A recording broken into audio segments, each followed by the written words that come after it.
Hello, hello! We are going live indeed. Oh, whoops, I just moved my face all over the place. That is not my intention. Okay, let's get that fixed here real quick. Make sure I'm centered. There we go, that's centered. Okay. Hello, everybody. Hello, anyone tuning in. Let me know if there's anything wrong with the music, or if there's like music's overpowering me. I can adjust things on the fly. Actually, yeah, it definitely does look a little bit loud, so we'll definitely maybe that should be a little bit better. A little bit more chill compared to my voice. Okay, so how's everybody doing tonight? Anyone tuning in? Hello, we got some details live for the Amber Canyon.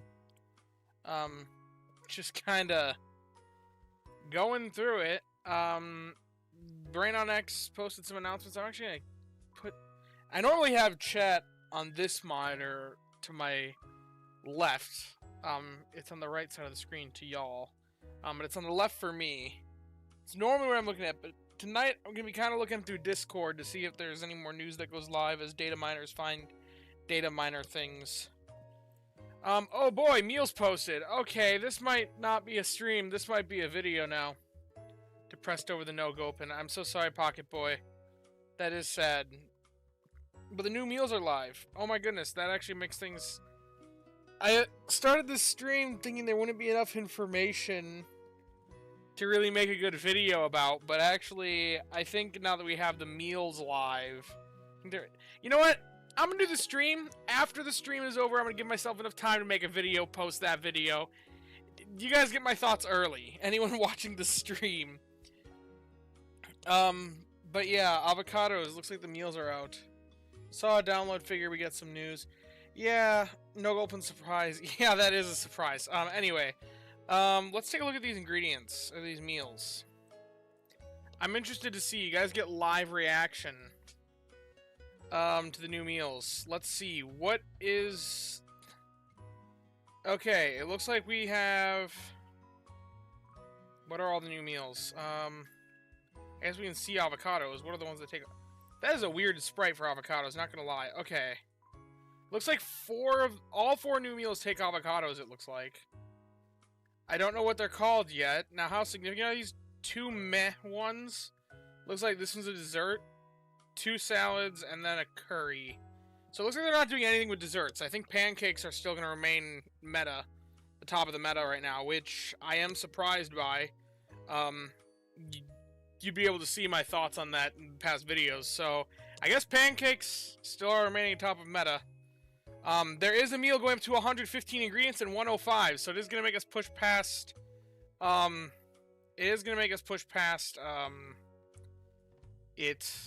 was I going to say? Push past, upgrade our pot. That's what I wanted. And then how does this compare to previously most powerful meals? So, pancakes, still the best, in desserts. The new meal, the 115, is just slightly better than pancakes, but man, this one. Oh my goodness, herbs and corn. Dragonite. Dragonite Resurgency, everyone here. Also, this is making me think of Meowscarada, and interestingly, Cramorant. It's kind of funny there. Looks like we have our new top 3 meals, but this is like screaming Dragonite to me. Ooh, what did we get? Salads, Dragonite, ABA. Now my question is, how does my ABA Dragonite keep up with this? 7590? Whew. That's a lot of herbs and a lot of... That's a lot of stuff. And my Dragonite was kind of mid, the one that I invested up. But it's so close to 60 at this point, I may as well take it the rest of the way and just make up for any misses there. You know, that's not terrible. Definitely could be making more corn, not gonna lie. But that's also if I'm at expert mode and don't have a good camp ticket running. If I'm really pushing, I'm gonna be using good camp ticket. Cramorant, Truthers, Rejoice. Cramorant's funny. So yeah, my Dragonite in expert mode can keep up with the herb requirement. So I'm not opposed to, and make a lot of good supplemental corn. I'm happy about this. I have a good soybean farmer. I just need to invest it. It's a golem. So, yeah, I'll be able to have this for sure. Be able to be making this. So it looks like my salad game just got significantly better once I can upgrade my pot size by 1. Just because I can do this. Also, wait a minute. Okay, wait. Theoretical team. Team building time. Let's build a theory team. So we know the new meal is... Well, we can. It's probably just in here. Cooking. Let's see. Also, I need to tell myself that I have that. What's the recipe contain? Looks a little blurry on my side. So, top new meals. New top meals. There are also a few other meals as well. But the new top meals, I don't know what they're called. They just have an item ID right now. They don't have the actual name in Rain on X. But it takes 28 avocados, 25 corn, 30 herbs, 22 soybeans. The new top curry has 22 avocados, 20 potatoes, 41 milk. My goodness, that is a lot of milk, I just realized. Holy crud. That's a lot of milk. Oh my goodness. Okay, and then 32 oil. I have some thoughts about there being oil in there as well, because that's intriguing. Because oil was... I said oil and cacao are like the 2 ingredients that I really feel could be the target of the pseudo. Yeah, 41 milk is just kind of insane. But anyway, let's see. I think I've got a good team for this one. Particularly in this Dragonite. This Dragonite might be on the top of my to invest list now. Let's see. If I'm targeting this new top salad, I think it is, yeah. Which unfortunately isn't the top meal. Let's see, if we make level 65, just how powerful is this thing gonna be? 32 oil is gonna be tough. It is if we don't have a pseudo for it. That's the thing is, dude, meeting the meta call for oil was already difficult. Meeting the meta call for oil was already really difficult, and it wasn't even as high as... It was only, what, 22? I'm gonna guess Salamence for oil. My bet is Salamence for oil all the way, because we've been needing a new oil farmer for a long time, and I don't see anyone making that much. Nobody's... Like, what would that take? Genuinely. I believe the best producer of oil right now is Luxray. ABB Luxray is actually slightly better than Toxicroak. Not by much, but it is slightly, if we want to really nitpick. Level 65's max. Toxicity looking nice for milk. That's right. Hello. Hello, everybody. So yeah, let's see. Theoretical best ingredient output. What's that look like? Ingredients up, XP gains down. Good camp ticket. No expert mode debuffs. Best meta call for milk. Okay, 136. What? I didn't realize it got that insane. Is this always max energy? No, it's not.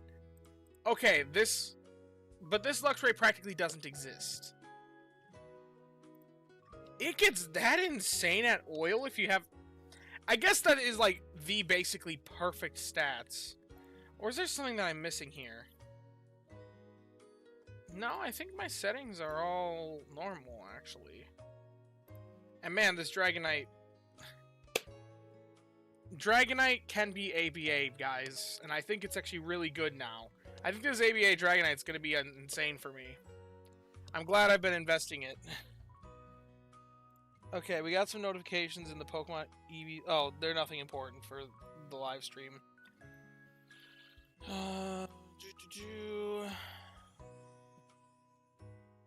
We'll talk a little bit about things, but... Toxicity for milk. Or Blastoise. Potentially. But yeah, so I guess this is theoretically possible, but this is also, like, the best possible. Man, I didn't realize Luxray was that insane for oil. There's gotta be something wrong, because what does mine produce in here? Have I just not leveled a perfectly fine Luxray? This is mine. Okay, mine does not make that much oil. I've got something wrong in the settings here. And he's not... Yeah, my super good toxic only makes 91 oil at 60. And he's not at 60 yet.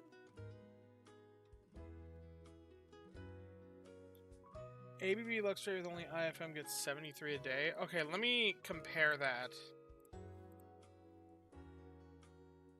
I mean, it could be that I just have good camp ticket active. And also, it does... saying it gets so much per day does depend upon background settings. Like, this good camp ticket setting makes a big difference. And 75, that's not too far off from your 73. So I guess, like, with the good camp ticket setting enabled...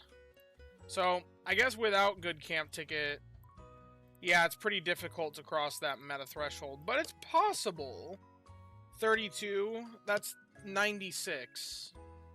It's just, this is a really good Luxray, and it's like, this is like nearing best possible, and it's barely crossing that meta threshold. Oh, whoops. It's barely crossing that meta threshold. Yeah, if you're getting 73, me getting 75, that's, like, not a very big difference, so I'm not too concerned about the background settings if that's the case. But yeah, I guess with a good camp ticket, it's totally feasible. No avocado pumpkin dishes, huh? No, not that I saw. The other ones take 18 avocados, 16 tomatoes, 14 milk, and 14 avocados, 18 soybeans, 10 oil. I think Salamence is going to have oil. I think it's going to be ABB, or one that we look for, ABB or mono. It's either going to be insane as mono oil or really good ABB option for avocados. If I had to guess its C ingredient, I'm going to guess it's something. It's either going to be, its C ingredient is probably going to be potatoes or milk. Just to supplement this meal a little bit more, because Dragonite's already kind of got these two middle ones covered. Or it'll be soybeans. So that theoretically ABC Salamence and ABA Dragonite could kind of duo this, but it's probably not going to be good if you do that because you're wasting the oil. Okay, if I run both my Cram and my Toxicroak, I could meet the new meta. I mean, we'll see as time goes on what things look like, but I want to see what does my team look like for salads here. Can I make a team that makes these salads? So, if I get this guy to level 60... Okay, and here's the thing. I just caught this I don't even have it logged yet. I never logged that thing! Oh, man. Oh, man. Guys, hear me out. Alola Tails. Soybeans and corn. Same with regular Ninetales. Soybeans and corn is on stinking Ninetales. This supplements a little bit where my Dragonite can't make up. The one that I caught the other day was ABB. If I got it to level 60... I need to actually look at the stat. I remember it was Help Bonus, Berry Finding S, Help Speed M, and then Brave Natured. I don't remember the rest. I think it was like Ingredient Finding S and level 75. I forgot what level 100 was, though. They're both modest with IFM, which might be part of the reason they can't do it alone. I mean, modest isn't bad for an ingredient specialist. It's just not the best. It's still a net positive. Okay. Okay, the Guardian. The Guardian of Alola. Okay, Inventory L. I just want to get this right so that I can save it straight from here. I'm not going to put it at 60 yet, because I definitely don't have enough candies for that. But I'm going to mark it there. Because I'm sure I could pump it straight to 50 if I wanted to. Okay, export to Pokebox. Now, if I got it to 60, how much corn is it making? Hey, my Dragonite plus Ninetales makes enough corn. If I just get an avocado producer...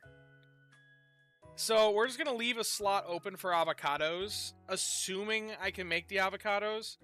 And then something else for soybeans.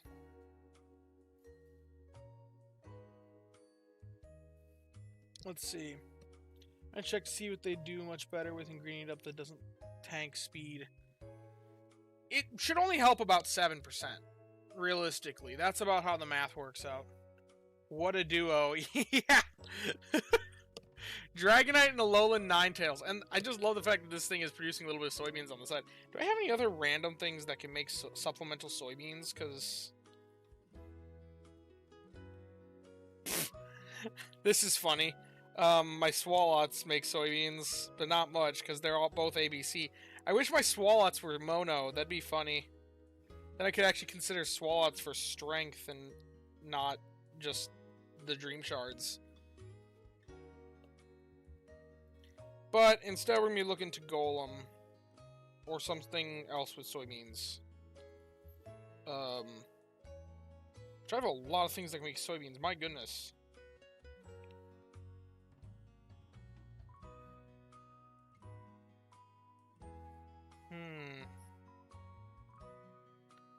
I wonder if either of my Vulpixes... Actually, I just realized... wait, no news yet tonight? There's not going to be any actual news. Okay, so I do actually have another Ninetales. I've got a Cantonian Ninetales. That's ABA.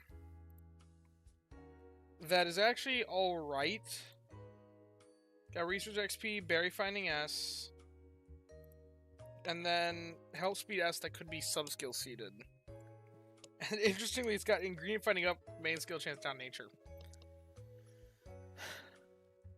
Yeah, my cram improves more if Modest just changed to something else. Toxicroak only gets like 5 to 7 more a day.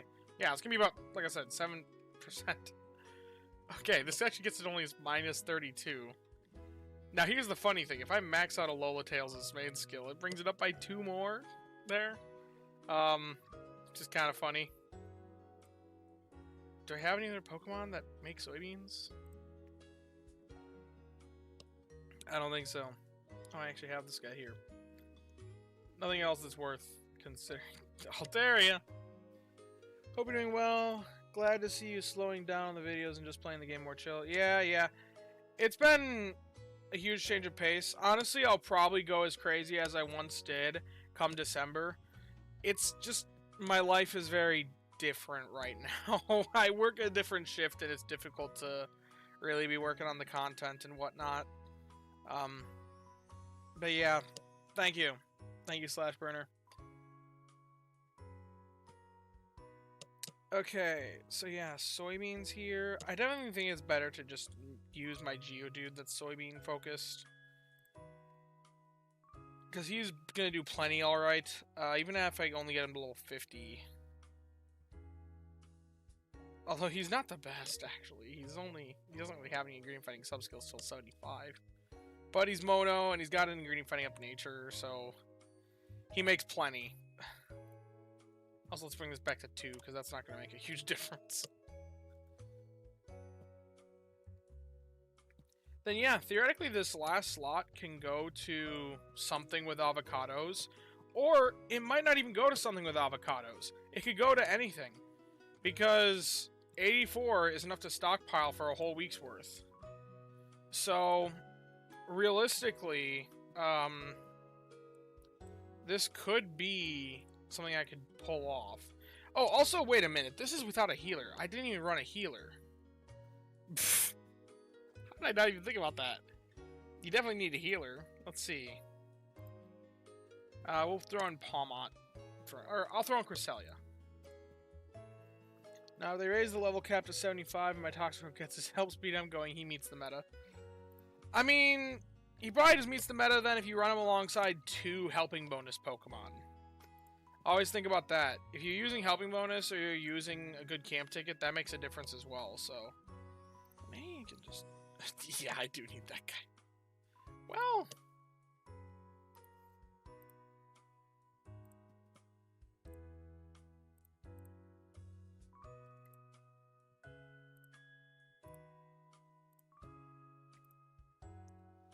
$27 soybeans. Plus 84 avocados. Or I could just... I don't know, we'll see. We'll see as time goes on. I'm thinking Salamence is going to be oil. I'm betting on that.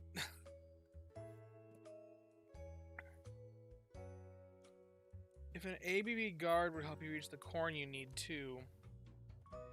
The thing is, the corn's already met with these two. I don't need a guard. It's the soybeans that's holding me back. So, if I caught a good mono Ninetales, there's a funny thing to hunt for. A mono berry specialist. What Pokemon even have soybeans? What do I prioritize in my hunts right now? Because if I find something that's got good soybeans, or something that makes good amounts of avocados, then I can, like, count on that. What are all things that have soybeans as a base ingredient? The Ninetales line, the Drio, and Quaquaval. Well, that's an ingredient specialist. Theoretically, Blaziken as a B ingredient. We'll see. But yeah, I'm not really worried about the corn, because these two, I will always just run these two to cover half the ingredients in this meal. I think this is my new salad meta, is just this core. Especially since I think I can actually get this Dragonite to level 60 today. I'm not going to right now, because there are better times to do that. You don't do things until you actually actively need it right this moment.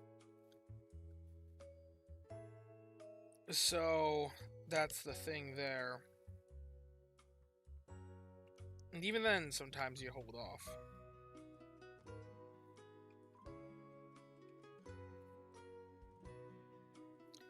Okay, my Dragonite's currently level 51, but I have 554 candies.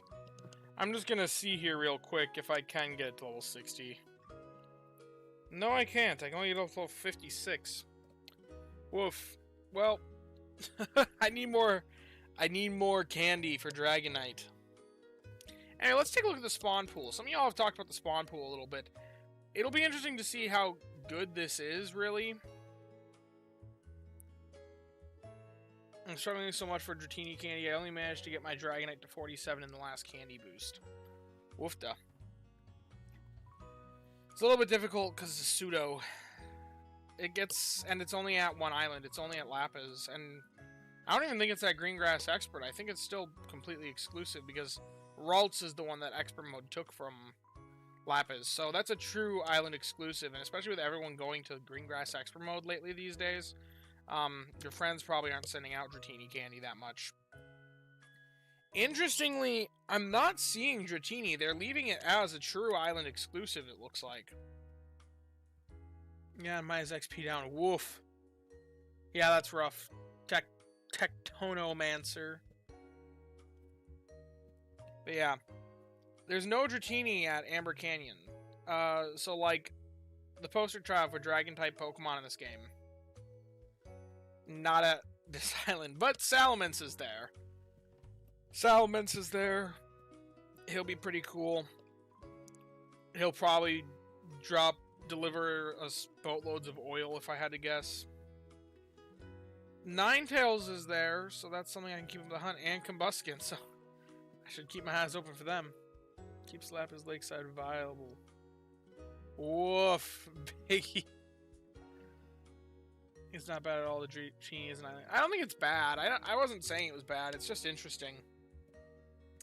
I was surprised when they took Cyan Beach's one exclusive Pokemon and put it at Old Gold Power Plant. Mr. Mime, for those of you that don't know, was the only Cyan Beach exclusive Pokemon. But they recently added it to Old Gold Power Plant, so now Cyan Beach is like the one island that doesn't have any exclusive lines. Except for, I guess, Greengrass doesn't have any exclusive lines either. My Dragonite's ABC. Well, corn and oil... Wait, were they all in the same meal? No, they weren't. It was in different meals. Oh, well. My Tyranitar is ABC. ABC Pseudo Club. I think it's my Tyranitar that can hit 60 if I want it to be today. But I need to get working on that Dragonite, because that's going to be huge with my Alolan Ninetales there. But yeah, this here I don't know if I have anything for this. I do have some milk cats, milk gatitos. Let's see. I saved them all a while back because I was comparing milk farmers. Where are they? Or maybe I didn't save them. I saved them in my box, but I didn't save them to Raynon. Was caught up with the data mine stream 2 times speed for the wind. No, not soybeans. It was like the one thing I was hoping not to need. Well, it doesn't take a lot of soybeans though. Like compared to other like past meta calls for soybeans, it's similar, I think. I need to go back to the ingredients page. Man, I have way too many tabs open. I'm just gonna purge some of them here real quick.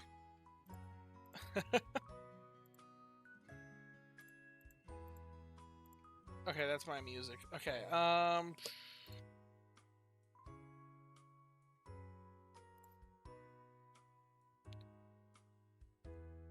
thought the new oil was 35 for meal, not 32. My tox isn't as far as I thought. Yeah, no, it's only 32. 32 per meal, 96 per day. Anyway, I was going to take a look at those milk cats I have. I've got a lot of them because I held on to a bunch because I was indecisive. That's an AAC. Here's an ABB. I remember they were all just kind of mid. I was never, like, super impressed with all of them. That was my problem. I was never super impressed with any of the milk cats that I caught. But now that it has supplemental potatoes with the milk, I might be encouraged to invest in one of them.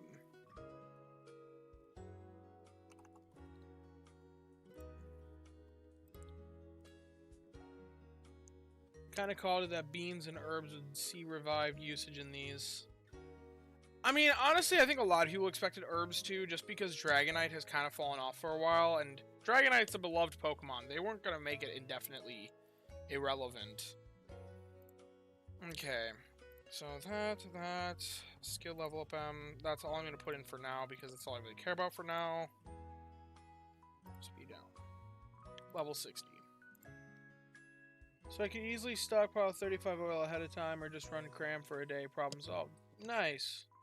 Raising the level cap to 75 would still be really nice. It's not, though. They're not doing that with this update. So it's only adding 12 potatoes per day. With 96 milk, though. What about the other one that I caught? So this one...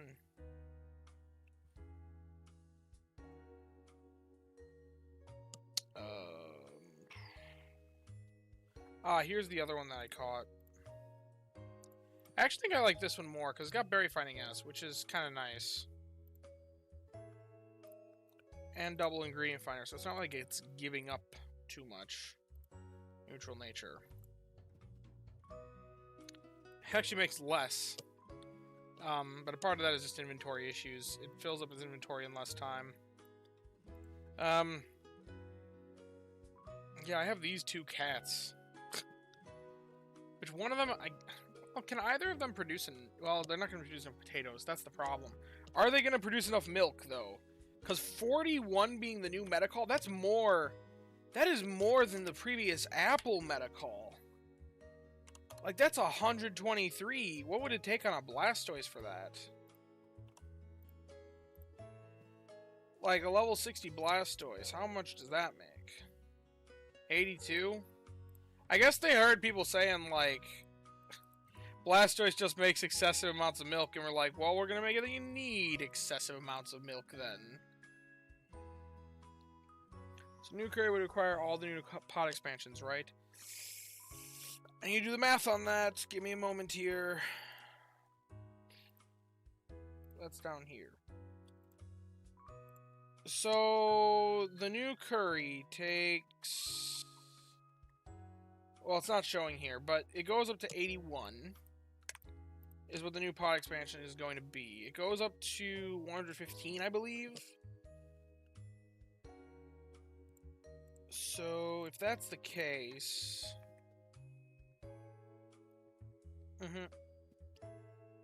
115.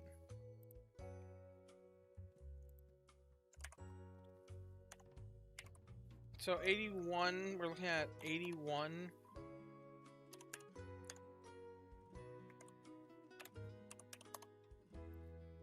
Yes, 78 should work. So you don't have to rush to the final one. You'll be able to make the highest tier meal with the 78.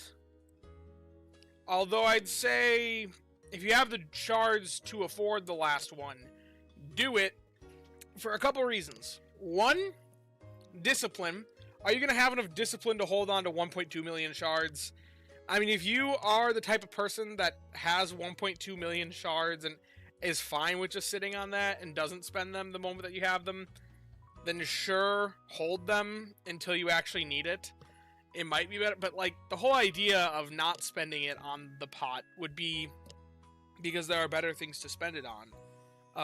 But if you do that, then if the next day they release more meals, and those meals you don't have the shards to afford the expansion for it, you're gonna kick yourself for waiting it out and holding on to it. So if you hit the point where you have the shards for it, I'd say purchase the 81. It seems like a lot, but also, do they have new Dex goal information? I wonder.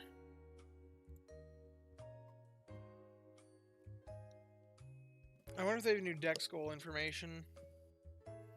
I'm gonna do a little side research here.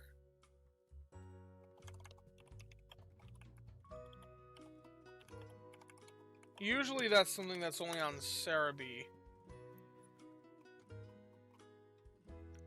Okay, Cerebi has not updated that, if that is something that is going to be out.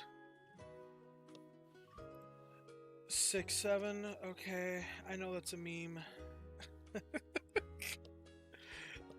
Thanks for tuning in, Biggie. I know you don't follow this that much, but you're a cool guy. Also, you didn't respond to the message that I sent you a couple days, or yesterday. Avocados are 162 base strength, almost as strong as mushrooms. Interesting. That was something I wanted to look at, but I didn't.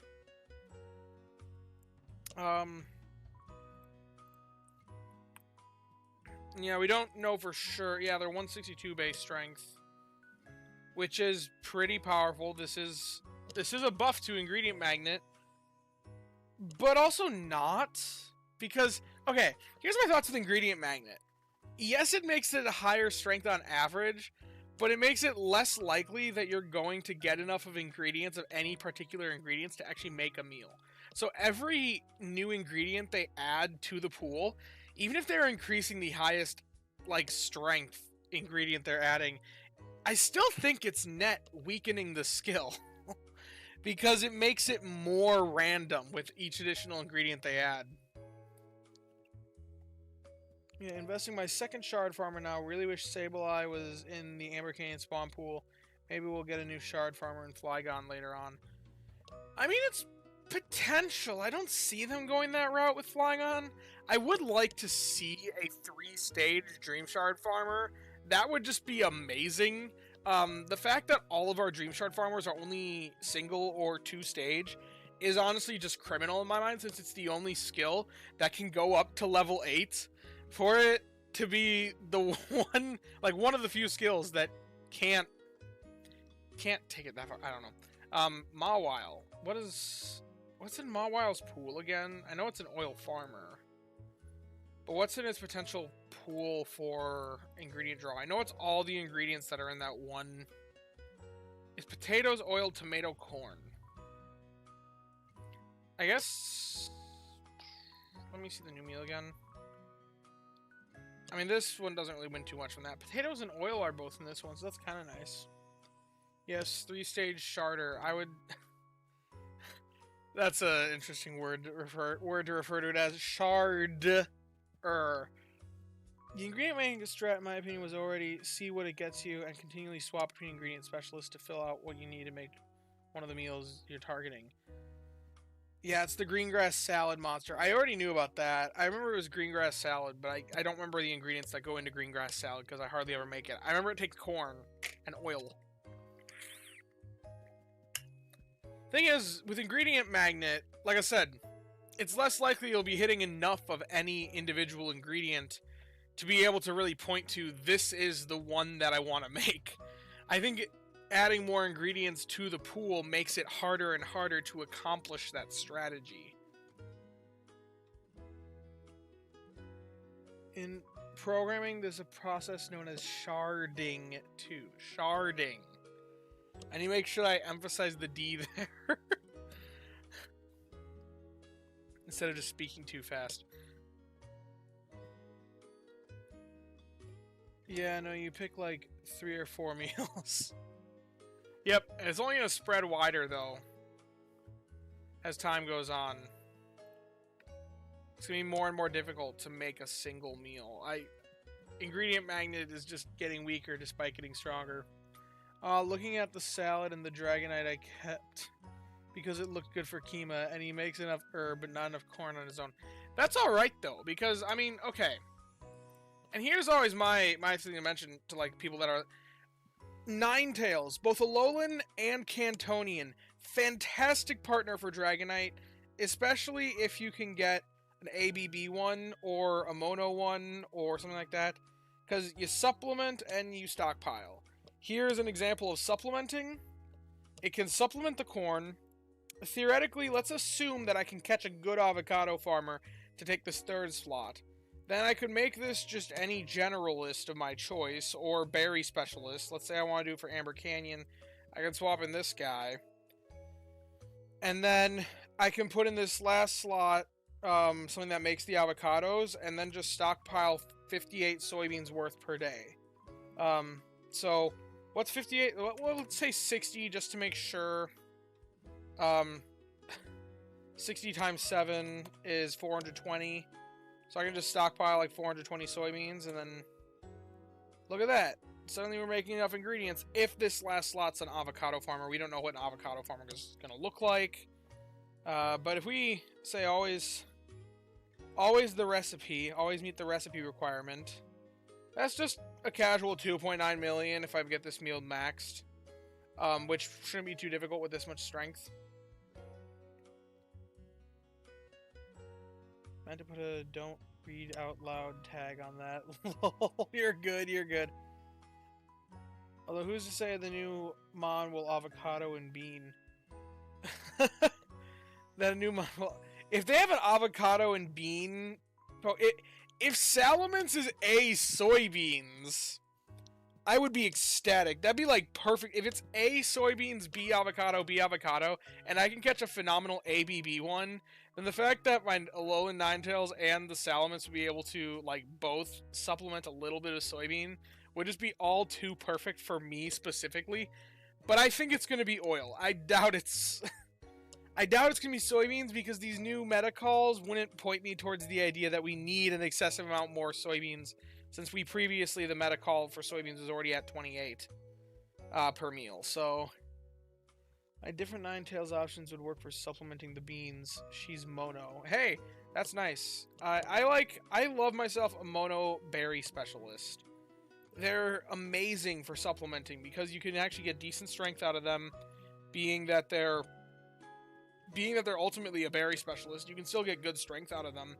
And then if they have a mono list, they can actually contribute a decent amount of ingredients to whatever meal you're making.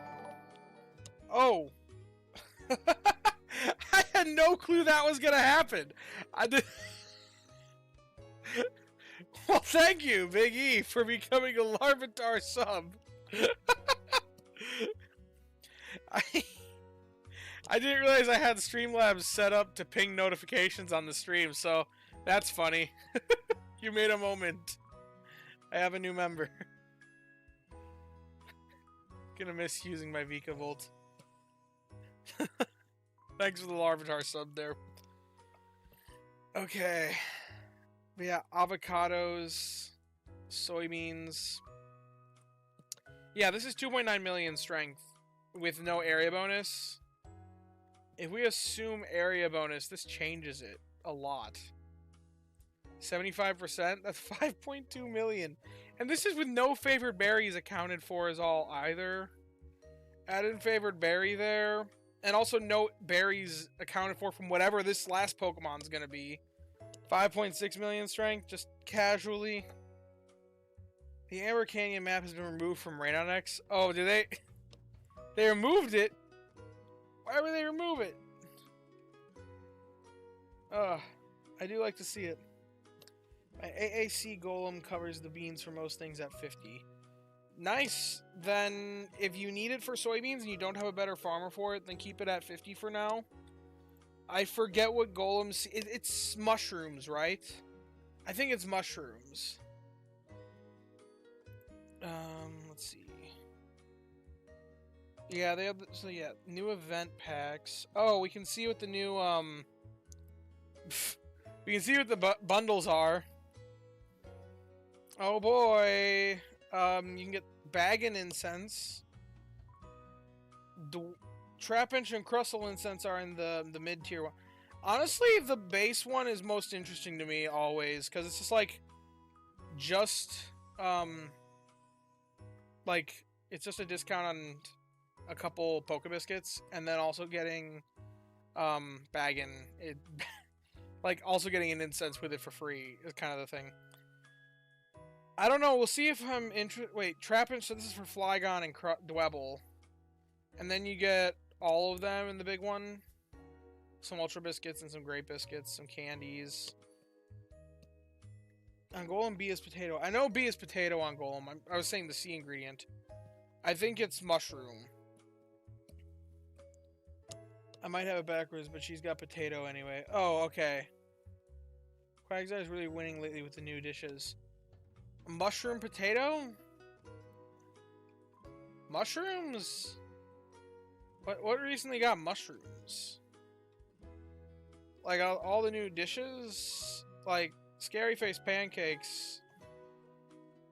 Wait. It's not... Wait, did they take the... Wait, have I not refreshed this page or something? Oh, it's just they took it out of the pool.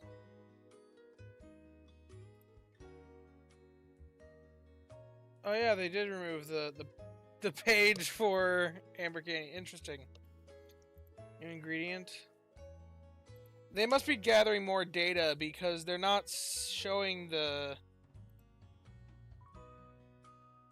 Yeah, all the data that was live just went not live. The pumpkin curry. Oh, the pumpkin curry. Oh yeah, I guess there's the pumpkin curry. I don't know, I don't really think too much about it because the roleplay Pumpkaboo stew, I see it as, I guess it is better than the 77 meals. It is the best accessible, without pod expansion meal. But that's kind of a niche in a way. New achievements? What is this? Wait, do they add more things for this? What? Random X says that there's new achievements. She makes roughly 70 beans a day right now at level 30. Bring on leveling the mons for meals. I make most first and getting past 35 starts getting rough for me. That's fair. Let me see what the like, is this the badges? Like, do they go up higher now? Oh yeah, obviously that just maxes out at Master 20.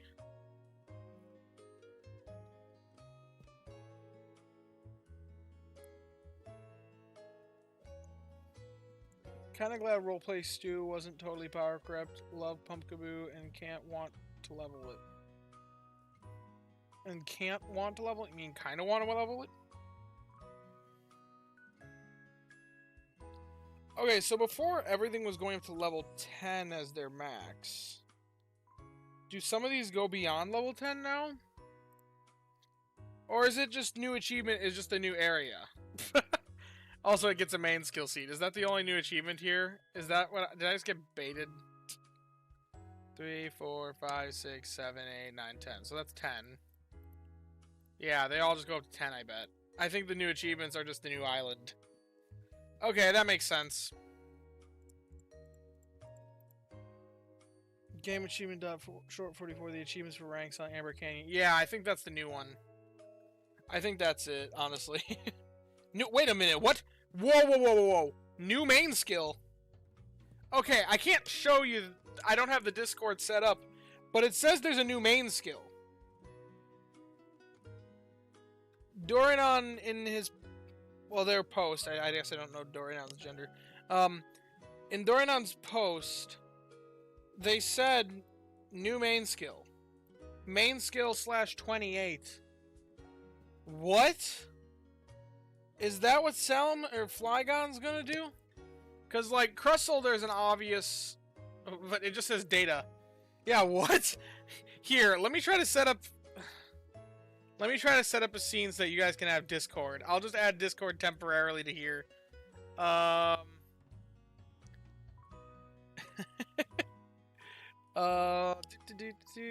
Let's see. Game capture? No, window capture.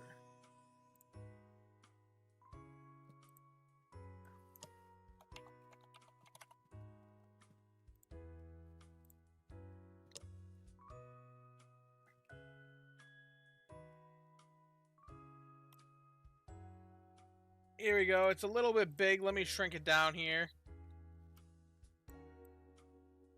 Okay. So, this is the line we're talking about right here. New main skill.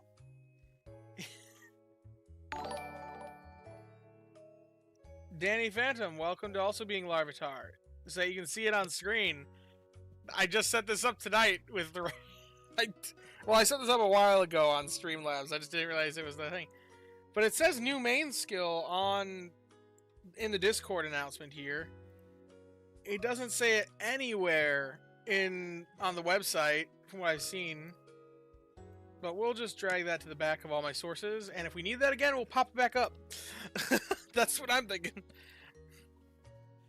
Okay, I'm hoping to get this working again, because I'm intrigued to see what this main skill number 28 is. Or the Amber Canyon detail page for the map, because the map just says error Snorlax. But thank you, Danny Phantom, again. It is cool to have members. New progress? What does this mean? New progress? Oh, wait! New sleep style dex goals. Okay, so yeah, we go up to max area bonus, now goes up to 85%, so it jumps by 5% with the 2 new ones. That's interesting. So map unlock there. We know map unlock for Amber Canyon is here. Okay. And then yeah, I went to 75% before to now 80%. With the map unlock to 85%. So we can expect 85%.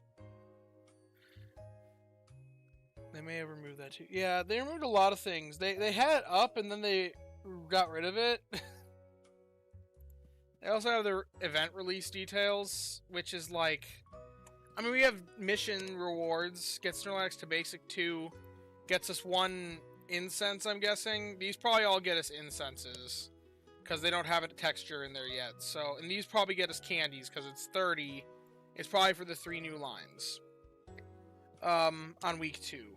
Then just some Dream Clusters, some handy candies, probably to level the new Pokemon, and then to catch the new Pokemon, getting 5 Pokebiscuits. Week 2, Pokebiscuits, Friend Incense, just some Dream Shards. Pretty simple things. Sleep Style, Dex spawns. They have a 30% pseudo balancing, which is the appearance rate of actual sleep type percent. In case you didn't know, so that means 70% of your spawns are completely random. But it does skew in favor of it that 30% are the actual sleep style type. In case you didn't know. At least based off what I'm seeing here. There's a spawn override so that they appear at Greengrass, and there's a slightly greater appearance rate of the new mons. I don't know what else to really say about that. Then the only other information is really to look at the Pokemon themselves, which now they're gone. They were here a moment ago. We had the info.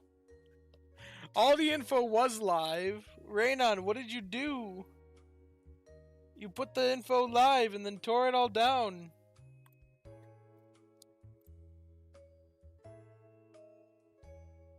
That's funny.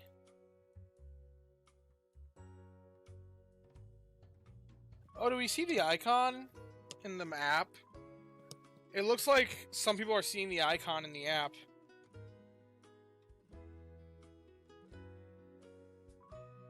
The icon looks pretty cool. Here, I found this post in the Discord.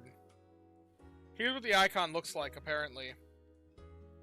Isn't that pretty neat?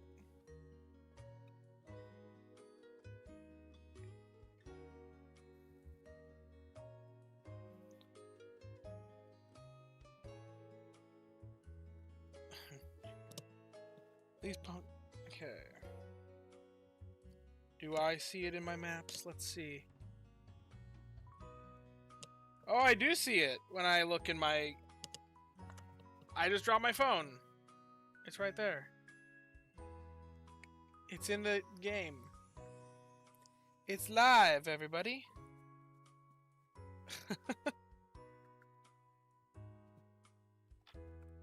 Okay. I'm just hoping for all this information to come live on Rain On again. I'm most intrigued by this new main skill. Wait, is it actually going to pop up now? Ah! This is an ingredient draw skill. Somebody's getting ingredient draw with potatoes, oil, and avocado. And they only data mined 3 ingredients? Okay. Potatoes, oil, avocado. What were the new meals? I forgot. Wait, is it... They might be live again if they just brought up the new main skill. Darn it! They're not alive. What were they? My best Crustle? Potentially... but avocados, oil, potato. Although oil being in the list dissuades me from believing that it could be salamins for oil. Salad? Yeah. Did anyone get a screenshot of what the meals were? Wait, I might have them here still. Darn it, it got removed from here. I did have it. Wait. No, it's gone. They swooped it away from me. Okay, 28 avocado, 25 corn. Oh yeah, I remember it was 25 corn, 30 herb, and it was 22 soybeans, 20 avocado. Good, good. Okay, you wrote them down. Oh, plus, yeah, you can scroll back and you can go back in this video and take a screenshot of it. Because I recorded it and live streamed it for everybody when it was live. And yeah, it was like 41 milk was one of them. So, okay. It's... Okay, so 22 avocados, 20 potato, 41 milk, 32 oil. So this is targeting the curry. The idea here is that you're going to get the curry. So I wonder if one of the Pokemon's going to have ABC, probably avocado, potato, oil, with the idea that you probably catch an ABC one, and then have something to make the milk on the side, because that isn't a holy amount of milk. I think... Because it gets Hypercutter. Oh, that's interesting. That could be... It could be another Hypercutter variant.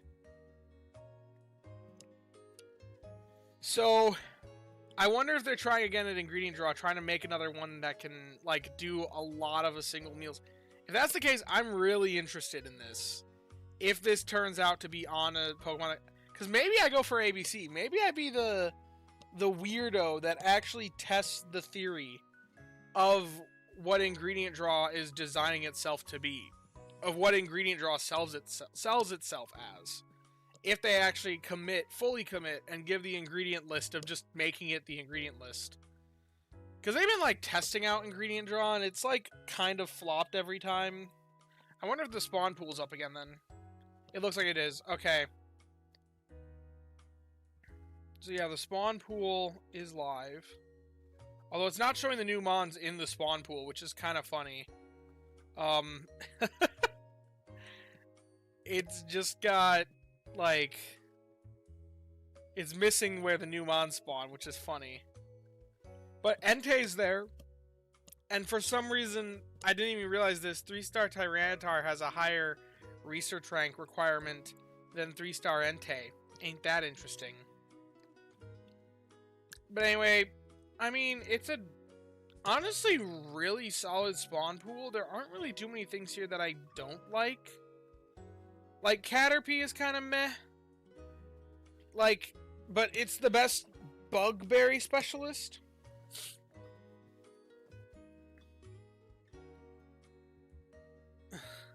Dude, if you want to see things not anymore in Random X, go see your own video this live like 20 minutes ago. I'm aware I can do that, but... Okay, wait, somebody pinged me in the Discord. Oh, found it. Thank you to Discord user Callie Cheese. We have a screenshot of what was in them before it went down off of Discord. Although we only knew these top two. There were 2 other meals introduced, but they were kind of meh. The type of meals that you make once just for getting diamonds. But yeah, these are both new. This is huge for Dragonite. This is huge for whatever the heck has this. Nobody sends it. Oh, my screenshots have the new ones. Nobody sends it. Okay. Oh, I could use the Caterpie candy. Yeah. That's what you're saying. So yeah, Caterpie is maybe kind of meh. Eevee is always at every island, so we can just expect that everywhere. Ekans also, once again, same sort of deal as Caterpie. Not the greatest Mon, but it's the best Poison Berry specialist, and so, okay. Same thing gotta be said for Altaria, although we'll see. Things might change here. Depending on what Salamence has got for us. Oh wait, the new ones are in here. Did I just miss them? They just have the images for them now. I wonder if we can find anything freaky with their database.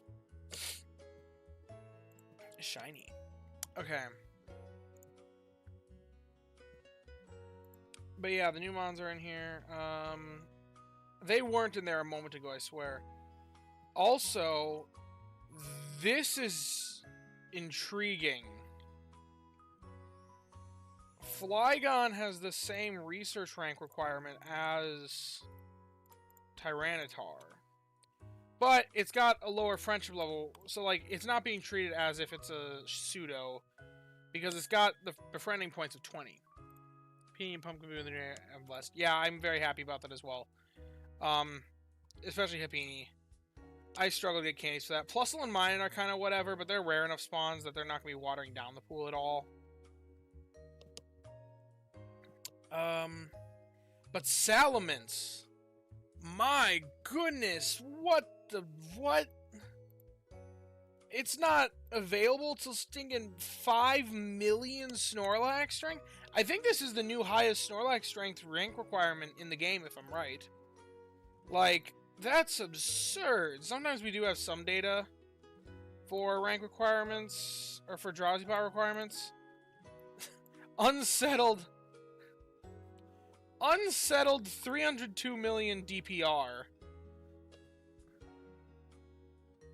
Kind of mad Gulpin doesn't spawn. I'm still looking for a good shard farmer. Ugh, I'm sorry. I guess go to top for a while. I mean, you got Swalot and you got Sableye, the 2 best in the game. My bet is that Flygon will get the Hypercutter skill and be a skill mon. The fact that it gets all 3 ingredients for that dish. Oh, wait a minute. My music died. Need to set to actually loop. Okay, there we go.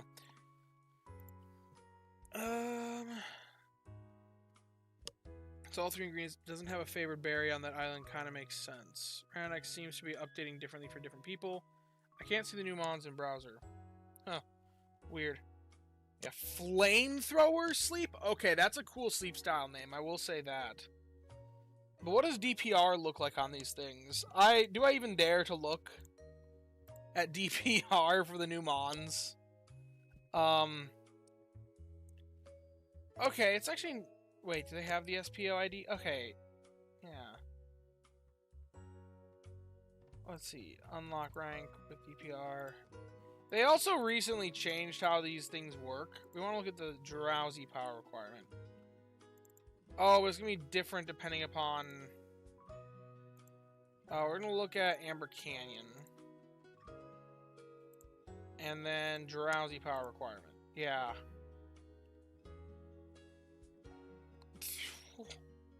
3-star Flygon takes nearly as much as 3-star Entei. Now, where's 3-star Salamence? It was at like 250 million, so almost the same as 3-star Entei.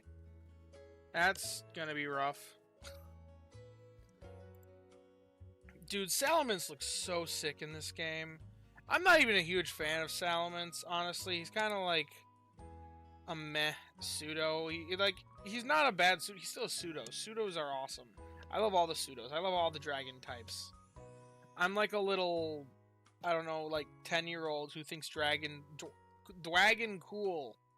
So like, he's still very cool. But at the same time, as far as all the different pseudos go, he's like lower on the list for me compared to the other pseudos, but he's still cool. That being said, they made, he looks really cool in this game. And that's... Okay, they did his shiny dirty, though. His shiny is one of the coolest shinies in my mind, but that does not look that cool. Maybe I'll have a different opinion when I see it in game, but ugh.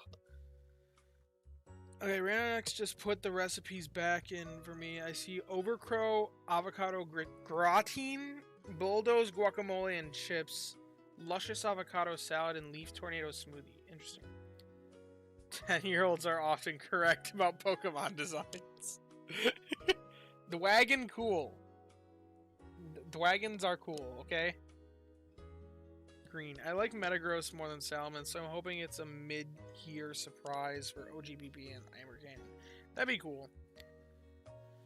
I think I like Salamence more. Metagross is kind of weird to me. I think he's cool, but I don't know. I like the dragons. What can I say?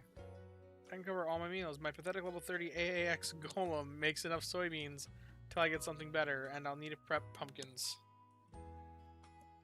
Yeah, I've got a good pumpkin producer now. But anyway, we do know their inventory size. 22 inventory is interesting on Salamence, because that puts it in the range where, honestly, I'd say Berry Specialist is not completely out of the picture.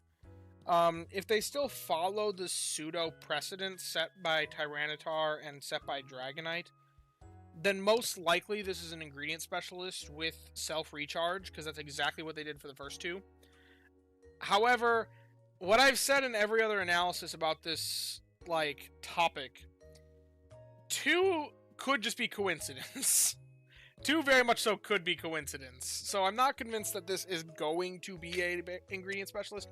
If Salamence is an ingredient specialist with charge energy, yes, I would expect that in the future that is the case for every pseudo going forward, and I'd be surprised if they pivoted from it.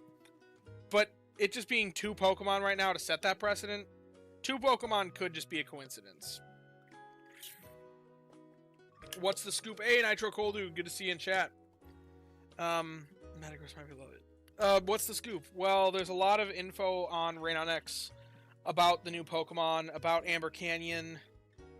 One of them gets they data mined that one of them gets a ingredient draw skill with potatoes, oil, and avocados, which is 3 ingredients in one of the new meals. So that's an interesting thing.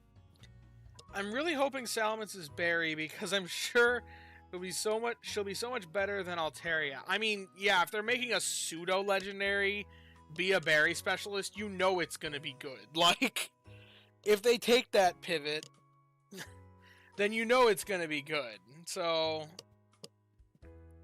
only time will tell about that. But I'm also, like I said, there's a high likelihood that it wasn't coincidence. I'm on the fence about whether or not it was coincidence or not that Tyranitar and Dragonite were given the same sort of stat spread and, purpose. And if that's the case, then I would expect to see it the same with Salamence. But only time will tell. Salamence looking like something else in this game. Really high drowsy power requirement, though, probably just to accommodate for the fact that it spawns at later islands. But now Flygon. I wonder if they're going to keep Flygons, because Flygon's available at top, isn't it? If not, at least, what's it called? The pre-evos are available at top. I wonder if they made it so that it also is... Yeah, it's got the same rank requirements as Tyranitar, which is funny because Tyranitar is a pseudo and Flygon is not. But it's got all the same rank requirements as Tyranitar for the same exact sleep styles. So it's being, because it's from a later island, it's being treated the same way. Interesting. Despite not being. And we know that it's not being treated the same way because it's got 20 friendship pips. Or 20 friendship level, no, not friendship level. Whatever it's called.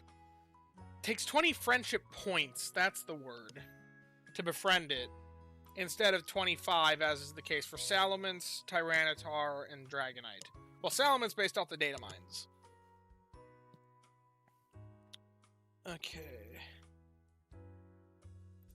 Any more info from data mine findings? Yeah. I think I can look a little bit at some of the other information about the other Pokemon, but... Oh, so Tyranitar is 19... Yep, 19 base inventory and 20. Salamence's specialty can go either way. Yeah, so I would expect that higher inventory typically correlates... Now, it's not a perfect thing, but... And if you actually look at like how this backs up and compare it to other Pokemon, it's not perfect. But usually I would expect in... Like, view logic through it, I would expect a higher inventory on Pokemon with faster frequencies. Because it's counteracting the fact... The whole idea is you want your Pokemon to last so long throughout the night before its inventory fills up. If you want every Pokemon to take roughly the same amount of time, then the way to make it for faster Pokemon still take the same amount of time as for the slower Pokemon is just give them a higher inventory. That's not perfect, though, because the Pokemon don't follow that pattern if you actually, like, plot it out and make that relationship. But, hey, guys, hear me out. Tails on Salamence. Okay, no, that's a joke. We know that's not the case. But 22 inventory, that is in the range that it very well could be a berry specialist. Berry specialists tend to have a higher inventory than other specialties, just because they fill up faster. That's the whole concept again, once again. Because they find double the berries without Berry Finding S. 50% more berries if it has Berry Finding S. But yeah, it very easily could be. It's probably going to be either Flygon or Crustle, which, let me actually open the webpage for Crustle. How does he look? He looks like a Crustle, that's for sure. But we just know it's in... We only know that the skill exists. We don't know which Pokemon has it. But yeah. Which was the easiest to catch, I wonder? Well, if we look over here, let's just see... Berry Immense would be wild. I wouldn't be too surprised, but it better have a different ability, different skill. That's another question. Are they just going to keep pseudos the same skill as self-recharge on every single one? If it may make it a Berrymon, I hope not. Self-recharge is a very bizarre skill, because I think... Oh, hello, CapCut McKenna. Thank you for subscribing. I didn't realize that I have subscribers apparently enabled as well for that. I have not worked with Streamlabs much. I'm still fairly new to Streamlabs, so I don't know what all pops up in notifications. But anyway. Yeah. I lost my train of thought. Oh yeah, the skill. Charge Energy S is a weird skill because I think it's very good on ingredient specialists specifically, especially if you're playing by the whole mono meta or the meta of rotation. Because your ingredient specialists are going to be the ones that you want to take off the team the most once you have the ingredients that you need. However, it's not very useful on berry specialists because you kind of want to keep them on most of the time. Maybe rotate them off during the day to put ingredient specialists on, but if that's the case, then they just get recharged at night, so they don't really need to recharge themselves. And skill specialists, it's completely useless because the way they contribute is through their skill, and if their skill just regenerates themselves, then it's a closed loop that does absolutely nothing. So it's like really good on ingredient specialists, trash on berry specialists, and literally makes a skill specialist completely useless. With avocados, do we have dig guacamole so we can canonize holy guacamole? Doesn't sound like it. I heard that people found the names, or the names are there. Yeah, they're bulldoze. They did bulldoze. Is that... That's not really making a whole at all, is it? Overgrow, and then the other two meals are... They're weaker, so they don't show up. Luscious leaf tornado, and then just luscious avocado salad. That is one of the lamest salad meal names they've come up with. It's not a reference to anything. It's just luscious. That's all. With the... What is it? Glimmering avocados or something like that? Glossy avocados. I'm interested to see how this leaf tornado smoothie is. I mean, that could be kind of interesting for me. I just think I have better options for desserts as it is. Let's see, where does that rank in comparison to some other things for me? But because I make a lot of supplemental milk with my Espeon. In terms of where it is with other desserts, it's just below tea time corn scones. But with, like, 80% the strength. So that is a step down. But it also takes 19 less ingredients. To be honest, avocados don't come off as glossy to me. Well, let's see. Avocados. Oh. They can be a little glossy. I wouldn't make that a connection immediately, but... Because you have to wash them first. I wouldn't make that connection immediately, but, like... They got a little bit of sheen to them. They're a little glossy.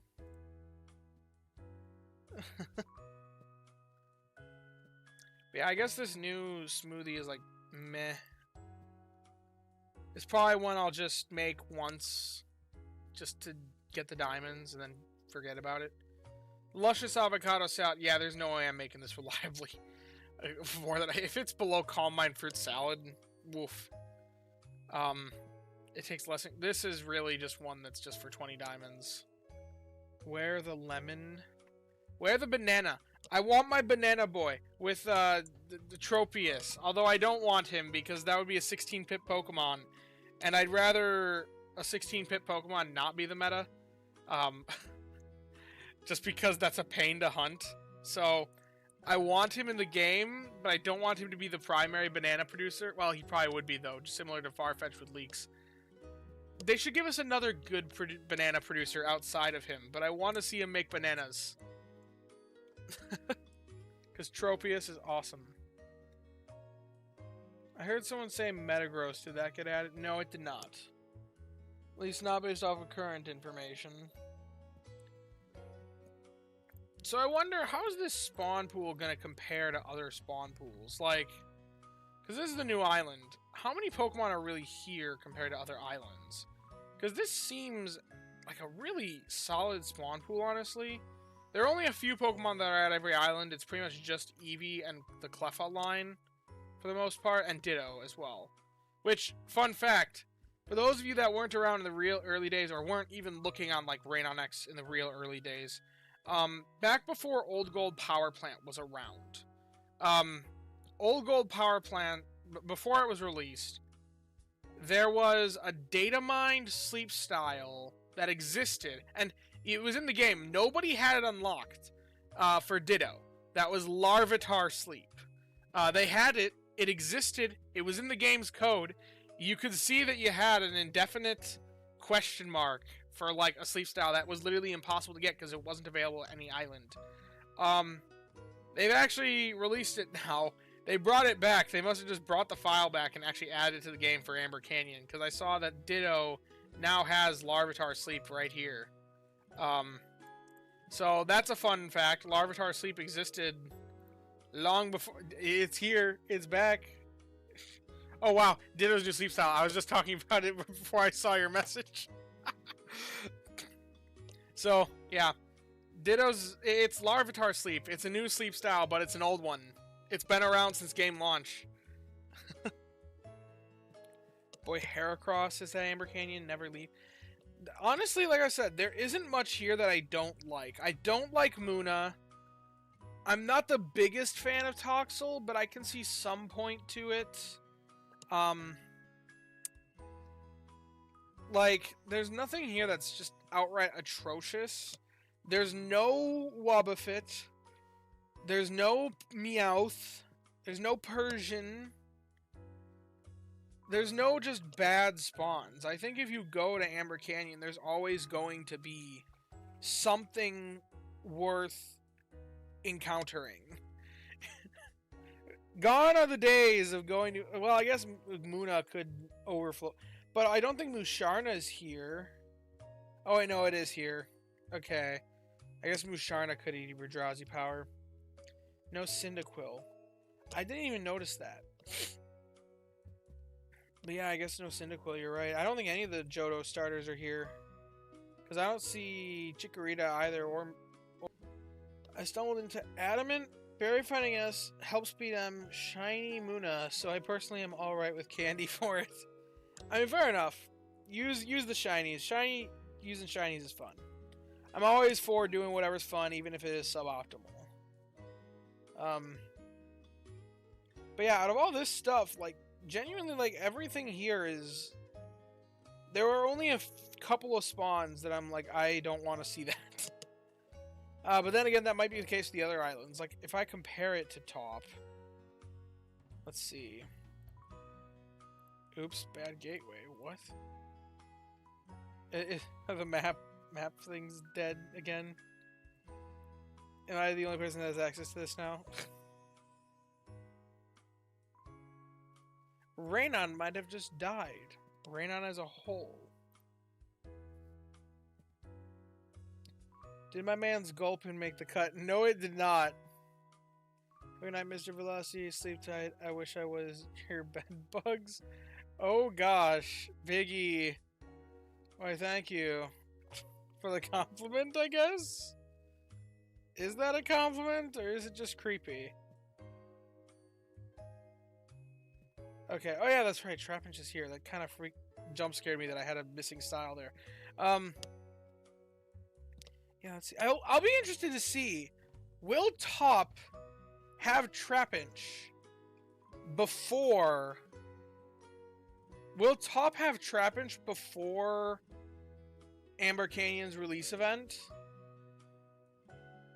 Anybody else have like 1900 Ekans candy just waiting for Berry Finance to help me bonus? I can tell you, Nitro Cold, dude, I do not, because I have the Arbok of my dreams. Help bonus, Berry Fighting S, Help Speed M. A neutral nature now that I used a mint. But neutral now. Cleopatra, lover. I'm excited to spend 2 weeks there, then go back to Greengrass Experts so I can afford pod expansions and mod investments. Honestly, going to Greengrass Expert might not be the play for Dream Shard Magnets. Oh man, you gifted a membership? Big E? Why, thank you so much. I guess congrats, Slovo, for getting that gifted membership. Ground type fake out for Trapinch. No, it is ground type. Trapinch is ground type. What was that? I'm honored. I mean, I'm at Top this week just in case Trapinch starts showing up when Amber... That's the last $5. I don't need to eat this week anyway. Dear goodness, don't send me your money if you need to eat. Although I've talked... For those of you that... Okay, sweet. Am I late? Thanks, chat. Hey there, it's Poncho. It's a good night, I'd say. A lot of info coming out through Rain on X. I might do a video. Well, I probably will do a news video after this stream is over. I usually do the video before doing a stream, but the information is kind of slowly releasing, so, like, most of it's out at this point. But no, it is ground type Trapinch. So is Flygon. I should have thought of going to top. I'm at old gold for Pumpkaboo. Well, here's the thing. I don't know if it will have Trapinch. Like, that's the thing. Well, here's the real question. Trapinch is in the game now, right? So can it already spawn? I don't think it can. Because it has an official release time, right? Well, what is the official release time in the news? What does the news say? What does the official news say? Let's see. It doesn't have it for the new arrivals, unless it's in the event news. On top of... Yeah. You'll not be able to use that. Incense. Yeah, it doesn't say when the actual Pokemon are appearing. Like, for the purposes of, like, you can actually encounter them. So... Unless it's in here... Happy that... Okay. Bag and ingredients on Raynon, it has tails. That's not true. $5, don't buy a burger at McDonald's. You were eating anyway, but... Oh, gosh. Bag and ingredients on Raynon is... I was joking. I'm aware, Slovo. It does show... That's what they put as a placeholder. They show negative tails. If you look at their ingredient list before it's actually, like, out, they show that it produces negative tails. Like, if you actually look at the ingredient count, it shows a negative number, I believe. Or no, it shows 0. How are we up to at 14 likes? Come on. Oh, gosh. Pushing for likes here. Do we have the Amber Canyon background music yet? I don't think so. Usually that's something data mineable, but that's usually something that...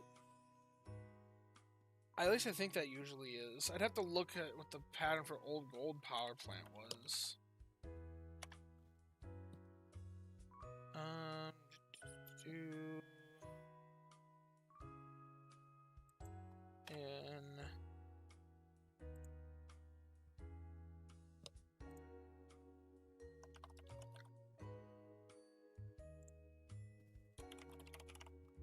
Let's see. Old Gold. Checking to see.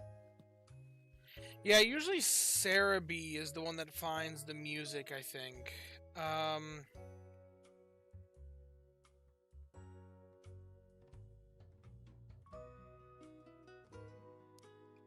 I think. Let's see. I don't know. We don't have the music yet. That's all that matters for now. Looking like Salam's could be mono oil or milk based off recipe numbers, then most likely ABB avocado. I'm betting more oil. I guess they're making it that whatever has the hyper cutter or the variant of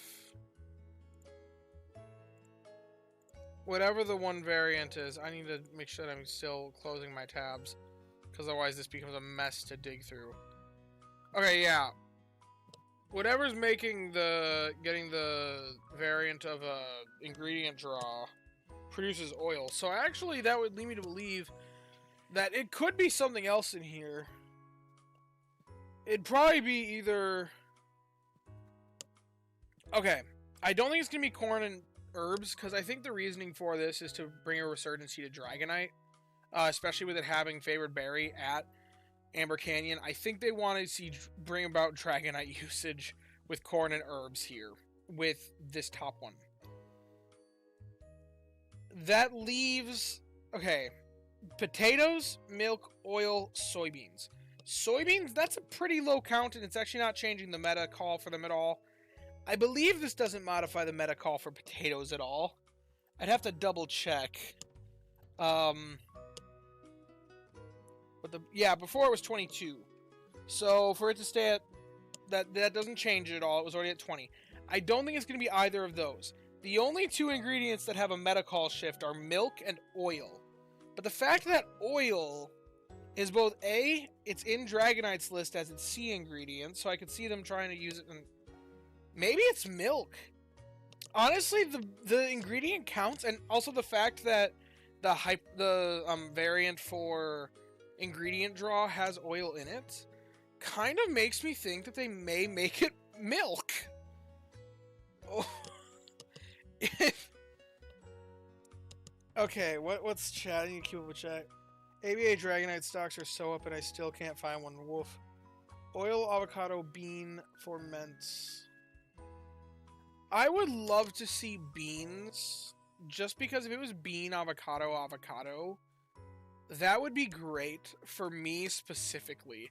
I'm not saying that'd be great for the game as a whole, but for my account specifically, soybeans for A and B, avocado would be amazing. Although the ratio would be quite interesting, because then what would the ingredient list look like? I don't even know. I reckon they want us to use toxicity for milk. Well, I guess toxicity does make a bit more milk. That's true. And it is a poison type, so I guess that might be the idea. The only time will tell. I think it's either oil or milk, maybe soybeans. Soybeans is a last guess, though.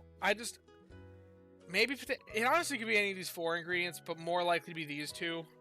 Most likely oil, though. 235 for ABB. Would it be? It's like one. How much are potatoes worth again? Or not potatoes? Avocados. Potatoes are like 121, I think, or something like that. Oh no, potato. I was listening off the amount for oil. Okay, so they're 162 is what avocados are. So we'd have to divide by 1.62 from whatever it is.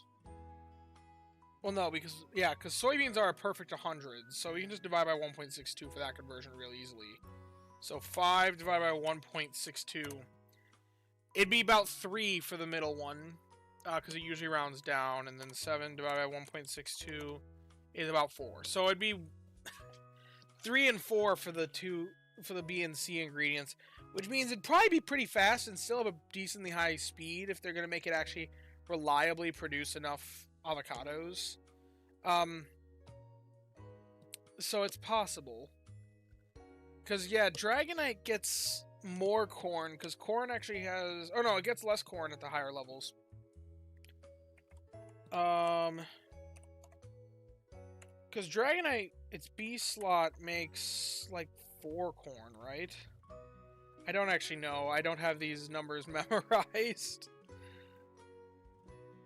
I don't know the drop counts for every Pokemon. Let's see. I have an ABA Dragonite. If I bring him in... How much is it? It is 4 corn. Okay. But then 7, they keep it the same at the level 60, so that's interesting.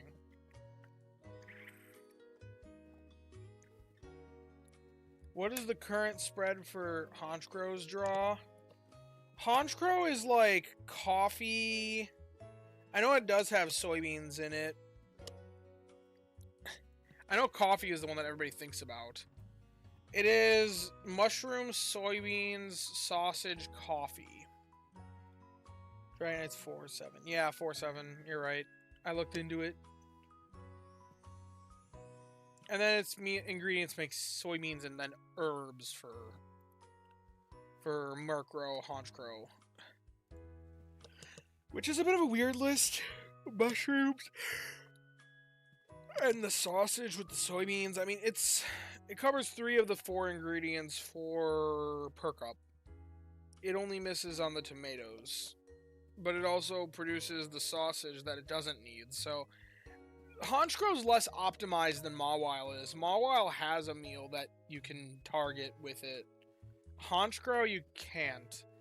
I'm really hoping that whatever this new Pokemon is, whether it's an ingredient or a skills mon, that they give it, like, the same ABC list as its skill. And then theoretically, and in the right proportions, that it's like, let's see, that it's like about 22 avocados, about like the largest proc, like the C proc would be oil, probably the A proc be avocados, even though, but avocados and potatoes are close enough that realistically either one could be in the first and second. But I hope that the C proc would be oil. That's the main goal. No new salad available for non-good camp ticket weeks with the expanded pot.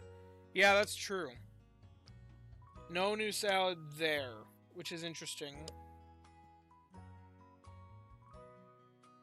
It's intriguing just how abandoned curries are, like, in terms of number of meals. Like, we have... After this, we're going to have 3 more salads and 3 more desserts than we have for curries. Like... That's crazy. And also, curries are the latest event in the year, because they're usually part of the summer festival.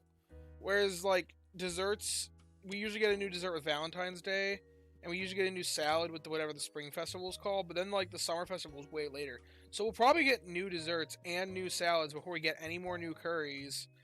And we're already have 3 less curries than we have salads and desserts. But yeah.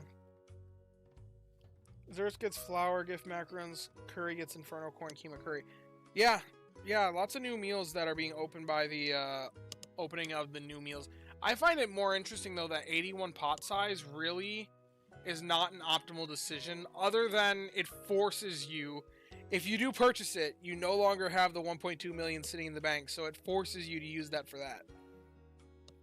This is why I was so hyped on Roleplay Stew.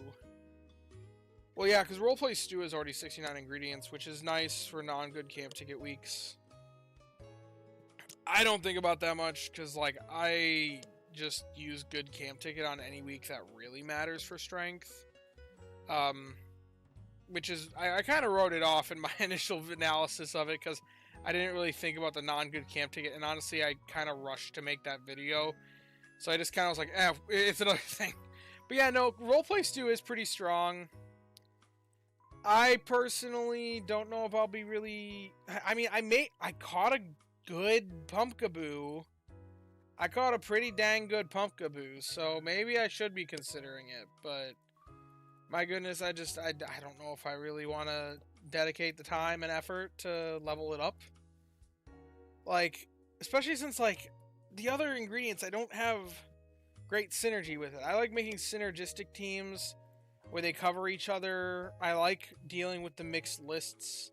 I think mixed lists are fun, and role compression is good. I don't open up the app as much as it would seem based off the fact that I make a YouTube channel about it. I don't really like having just a bunch of ingredient specialists. It depends upon my action as a person to go in and manage the team day by day. I like to come up with something that's intentionally built in this way, and then run it for the week, logging in to maybe collect, make a meal, log out. That's all I want to do during the day. I don't want to be thinking about it, actively managing it so much. I've always been that way, and still am that way. I think that's why I'm much more okay with mixed lists, and actually prefer mixed lists on certain Pokemon. Like this. This is a very mid Dragonite, but it meets the meta call for herbs, the new meta call, and almost two-thirds of the meta call for corn. So, it's like, that's pretty solid, and then I have this Ninetales on the side that's making just a little bit more corn and actually pushing me beyond it, that I can almost make the meal. I can make half the meals. I can make half the ingredients that are called for in this meal of these 2 Pokemon alone, pretty much. With some of the soybeans. More than half the ingredients that are called for in this meal. With 2 Pokemon, and one of them being a berry specialist. That's the more key point. I fell into a bit of a trap by not pushing strength on off weeks. Aggression kind of stalled due to lack of spawns. So, my thoughts about pushing strength on off weeks is generally try to get at least 7 spawns. But realistically, if you have a smaller spawn pool, theoretically you have more drowsy power per spawn. So you still don't, like, yes, you do average less dream shards and less research XP, but it's not as impactful as what you'd think hitting that tipping point. There's not like a huge spike getting your 8th spawn for dream shards and research XP productivity from everything that I've seen in the simulations that I've run.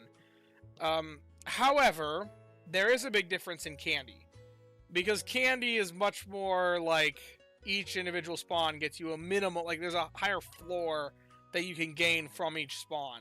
So, and the difference between the rarer spawns and the less rare spawns isn't as much. So if candy's your bottleneck, yes, push for probably 8 spawns. If it's... But also catching, you want to make sure you're getting good spawns that are worth the catch. But as long as you're getting at least one good thing to catch every day, it really doesn't matter if you have a lower amount.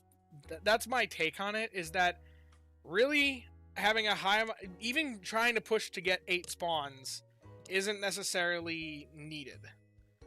But yeah, that's my thoughts. Wait, favorite berry Arbok loses to that Ninetales by that much? No, it does not. It does because the Ninetales is contributing to the meal. If I took away the cooking bonus, then you'd see the difference here. But remember, when you're using Rain on X like this, it does account for whatever meal you're making. And right now I have it set up to be making the new top salad. And because the corn and soybeans are being used as the base part of the meal, Ninetales is getting attributed that strength because it is a part of it. So Ninetales is not that much more insane than Arbok. Although there is a big difference. We're talking about one of the best berry specialists compared to one of the worst. So, but also, with also the best, one of the better natures versus a minted nature. Mono and green mons are great for surplus, however mixed lists offer versatility, which is what expert mode, not just on green grass, but what all the expert mode areas will require. 100% agree, Nitro Cold Dude. Mono is like, it's great. It's great for surplus and for building in off weeks. But personally, I think that it's better to try and have a set and forget sort of approach, especially if you're not someone that manages the game so much. That's why, and I've talked about this publicly many, many times, discussed it in the Discord many, many times. A lot of people say that, oh, better, like, people have made jokes like, don't let Raptors see that I said I hunt for monomons. There's no problem with hunting for monomons. They're good. I don't have a problem with the mono... I don't have a problem with monomons being strong. Hunting for monomons, they have their place, and they are very good in their own way. However, my problem with the mono meta as a whole, isn't that mono is bad. Mono is still very good. However, I hate that it's pushed as a paradigm. I hate that it's pushed as a, you have to abide by mono, otherwise you're doing it wrong. I think there is something with mixed lists, and I think they have their strength, and a lot of people miss that. And I think when a new player has something that's really, really good, but it has a mixed list, like an ABA Dragonite, and people come along and say, oh, it's not good because of these reasons, here's why you need to abide by mono, that's what I have a problem with. Anyway, I've never used that setting, that's cool. Oh, yeah. The ingredient setting. I'm just now catching up on chat a little bit. Okay, have you in my ear as a podcast while I make dinner. Love the speculations and game talk. Glad you're appreciating it, Flex Muscle. Guilty, lol. Mara will be my first non-skill mod I throw seeds at, unless it gets power crept hard. Curious if people give seeds to A9 tails. I intend to. I do think it is one of the best Pokemon for off-type, or like non-berry mon, non-skills mon skill seeding, because it's got a very good skill for what it does.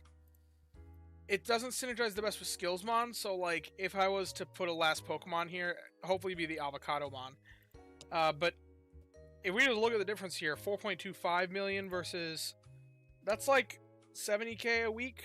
I mean, that's a lot of skill seeds for not a whole lot more output, but I think that it's a part of what makes A Ninetales unique and special.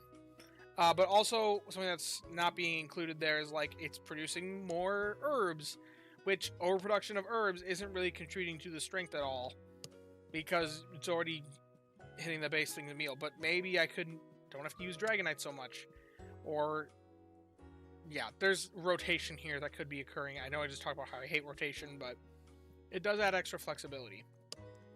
My rotation usually isn't rotate day by day as I have the ingredients I need. It's, oh, I have so many meals left and I have this many ingredients. Maybe I don't need to run that Pokemon for the rest of the week. I can swap it off and put in my Swalot instead or something. Mixed options are a fun way to play too. Oh, well, I don't push it on anyone, but I do love my great collection of Monos. Yeah, there's no problem with having a great collection of Monos. They have a place. They're very powerful. I just hate it being pushed as a paradigm that you have to have Monos or bust. Mixed options are a fun way to play too. Absolutely. I'm sure a lot of casuals play that way too. Absolutely. I can just say that Salamance's in-game sprite looks fantastic. I agree. Dude, I was looking at him earlier and I was like, man, Salamance's sprite goes hard in this game. It is so cool looking. Let's see, I just need to look for the flashing... Oh, I can just do Dragon type and yeah, there it is. Like, Salamence looks so cool in this game. Mostly mono ABB player. I found my way to it because it's difficult to make use of AXX spreads until 60. Well, it's also only so many mixed lists actually work. Like, that's also the thing. They need to have a meal based around it, and the big risk with mono, or not mono, the big risk with mixed lists is that you're theming upon something that theoretically could get power crept. Even if we look at the example of Dragonite. ABA Dragonite is always one that I've talked about for a while now.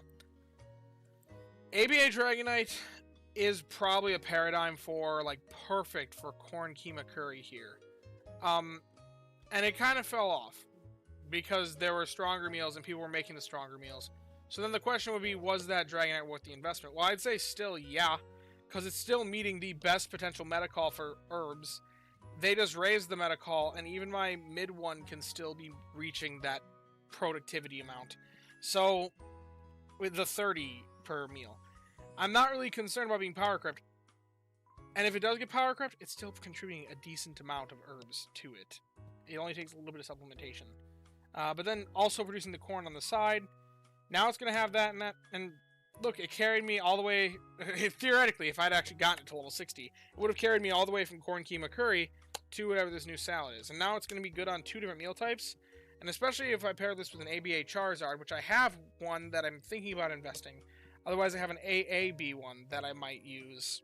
It's not as perfect because the proportions aren't quite right. But, oh well. Corn Kima, being able to make it in 2 bonds is very powerful. Because then it leaves it a lot more flexibility for the last 2 slots. Alright, well. Also mixed and used skill and Berrymon's ingredient list when planning my week out. Yep, it's great.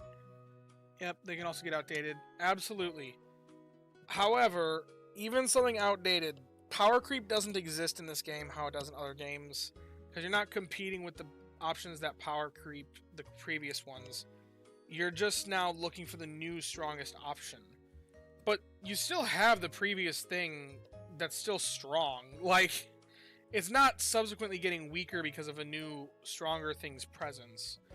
If anything, it gives you a new ground for making strong meals while hunting for the new thing. So, and investing in the new thing. That's kind of my thought line there. Power creep exists, but not really. Shiny Salamence is going to be fun. Okay, Salamence looks dope, don't get me wrong, but I think its shiny is a bit... I don't know, it looks off to me compared to the normal shiny Salamence. Maybe I'll have to see it against the grass or against the backdrop of the Amber Canyon, or against the backdrop of the other islands, maybe it'll look better, but I feel like the green is just not right here. It looks less lime, I guess. And I like the more vibrant, like, lime for its shiny. Alright, how many pod expanders do we get again? Pod expanders? Well, there's Magneton, and if you have a maxed out pod expander, it's gonna take 2... Oh, wait, that's a good question. I don't know if this is what you were asking, but the skill... 89 plus... What does the skill do? Because these are going to be important questions as well. For plus and minus as well. This is going to be huge. Okay. Plus 31. 89 plus 31 is 120. The new meal is 115, I believe. So if you have it maxed out, in fact, you don't even need to have it maxed out. You can have it one... No, wait, no, you would... Wait. 89... No, it's not 81. It's 81. Whoops. My bad. Sorry if anyone's... Sorry if anyone's correcting me in the chat already. Here's my favorite color, but man, there are a lot of bad green shinies in Pokemon. Its shiny looks like a glossy avocado. Hydreigon's line of green shiny is so good. I do like the green on Hydreigon. Makes you want to eat avocados. Okay, 81 plus 31. 112. That is so unfortunate. Because even with the new pot being maxed out, you can't reach that with a single proc of Cooking Power Up S. So that means you need 2 procs of it per meal. Which means... minus being 24 plus 81 is 129. So you can still reach in the same number of procs with minus. There's no difference between plus and or between minus and the basic cooking power up for the purposes of the top tier meal. What's the new maxed out pot size? 81. 81 is the new maxed out pot size. However, I wonder for this 105 meal. 81 plus 24 is 105 exactly. So, that's interesting, because now with the new maxed out pot, that makes it so that plus, unless you're targeting specifically... Actually, I don't even know if there's anything that you could target specifically that now plus doesn't reach, that cooking power-up reaches. Because the only meal that goes beyond it is 115. Because plus can now reach 105 with the maxed out pot. So if you... That's what the maxed out pot is for. That's who needs 81 pot size. People who use toxicity. People who use minus. That is the only people who really need 81 pot size specifically. Is people who are using minus. People who are using minus as a skill. That's the people who need to go up to 81 pot size. So it's a tax. It's the minus tax. But other than that, there are now no meals in the game that benefit equally from... If you have assuming you have a maxed out pot size. There are no meals in the game where minus is effectively different than Cooking Power Up S, because there's no meals that fall within that 7 difference, which would be a range of 106 to 1... What was it? 81 plus 31? 112? If there's any meals that fall between 106 and 112, then that would make it so that this cooking power-up is strictly better for those meals. It's not the case. Oh, with Hydreigon, probably won't see for another 2 to 3 years. I mean, we don't know that necessarily. I would love to see them just introduce a couple more pseudos. I've got a couple ideas of Pokemon that I'd like. I love the pseudos. I want to see them all added to the game. There's not a single pseudo I don't want to see in the game. Most of them are dragons, and like I said, dragon cool. Actually, the only ones that aren't dragons. Metagross needs to be out of the game still, but like one of the two that's not dragon type is already in the game, and that's Tyranitar. So I would love to see a lot more of them be added, especially to span more types for pseudos. I feel like now that we're entering expert mode, they want to make like a standout for the different types. But then again, now we have 2 dragon pseudos. I'd be interested to see if they release the other pseudos at what they make their typings. Like, would they make Baxcalibur ice type or dragon type? I'd hope they make it ice. Just that ice typing has a little bit more going for it. I guess it's not really bad in this game because it does have a little Ninetales, but still. Like, if they released Dragapult, Ghost type, Hydreigon, Dark type, like, because if they made them all Dragon type, then my goodness, Dragon type Expert Mode would just be like, well, have your pick of the pseudos. Which ingredient do you want? If they continue on with the pseudo precedent set by the ones that are currently in the game.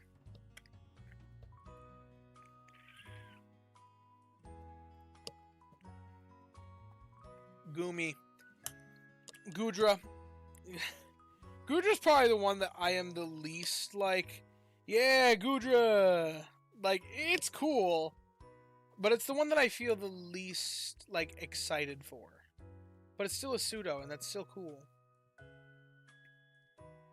Gooms, yes. I will turn into a Jazz Smouse whale when they release Baxcalibur. Oh, gosh. Those 2 guys, yeah, they're hilarious. Well, and they put so much money into the game, which is awesome. I'm in support of the whales. 100%. If this was a game that has competitive aspects and paying to win gave you a competitive benefit over somebody else, then that would not feel fun, that someone could do better than you just for paying. But, like, this is a single-player game. If you want to pay for it, go for it. It just gives the devs more resources to build a better game, so... Wow. Hey, Jazz. Glad to have you in chat. Someone mentioned you by name. Another chatter. Okay. Oh, I just realized. The man himself, Smouse. I just read a message in the Discord. We now have yet another ingredient that isn't... Oh, wait, no. It is used in desserts, isn't it? Okay, yeah, there is one dessert that has it. For anyone that doesn't know, there are only like a few... Desserts is the only meal type that is missing any of the ingredients. And it's interestingly missing like 3 of them. But all the other meal types have every ingredient in at least one meal. But I guess avocados are in the one new dessert. Here, I can just show this. So if I say desserts, and I only want to include meals that have not oil. What are they? It's herbs. None of them have herbs. None of them have tails. And none of them have... There's a third one. I'm forgetting what it is right off the top of my head. Is it? It's not oil. It's not corn. It's not soybeans. Is it mushrooms? No, leek. No, it's not leeks because there's ginger tea. It's a restorative tea. Sausage. Bean sausage. Yes, sausage. Thanks, Slovo. I remembered it right before I saw your message. But yes, sausage. None of those ingredients are in any desserts. Now, we do have one with avocado. But, like, it's weird that's the only meal type that's the case. Like, if I go to salads here... Every ingredient has at least one meal. Like, you can see a few there. There's a few mushrooms, a few eggs. I could go through this. Every ingredient's included in at least one meal. The same is true for curries. For some reason with desserts, they have 3 whole ingredients that are not used at all. Sausage, herbs, and... Oh, I'm forgetting the third one again. I just said it a moment ago. I'm looking at all... Tails. Sausage, herbs, and tails. Salad's missing pumpkin. I guess that is now the case. That's a brand new thing. Salads are missing pumpkin now. I did have that wrong because salads are missing pumpkin. So now it's no longer just desserts that's missing an ingredient. But it's still unique in that it's missing 3 ingredients. New meal idea. Spicy extract sausage smoothie. Oh, it's like herbs. No, just use the 3 ingredients that aren't used in desserts. Herbs, sausage, tails. Herbs, bean sausage, and tails. What kind of monstrosity would that create? I don't even want to fathom. That'd be disgusting. And then again, does this game really actually make decent tasting meals? We've been over it plenty of times on stream before about the composition of these meals, but like, Zing Zap Cola. Zing Zap Cola is an atrocity.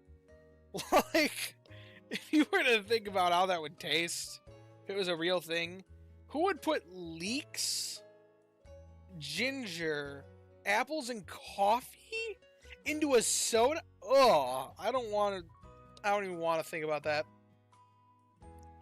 I remember one of your first streams in the calorie. Sweet meat paella. Sweet meat, what a phrasing there. But yeah, this is a lot of interesting information. I'm glad the data... Oh, crud, I just realized I forgot to put my Pokemon to sleep. See, here's why I don't like strategies that rely on us being perfect. Because I will inevitably fail them a couple of times. There we go. That's one account put to sleep. Zing Zap Cola was made to stun you to death. Zing Zap Cola is just disgusting in concept. I would love to see someone actually make Zing Zap Cola with the proportions that are proposed, like, by the game, like 20 to 12 to whatever, and then just try to drink it, see what happens, like run it all through a juicer. You don't necessarily have to use the amounts there, because that would probably make a lot more than you need. Because, you know, it's like 20 apples, I think. Or something like that. You don't need to make that much, but just in the right proportion. Ginger apple coffee sounds good, to be honest. Just the leeks make it weird. You know, I can see that. It's just the leeks.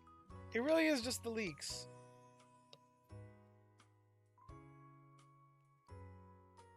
Oh man, I'm just...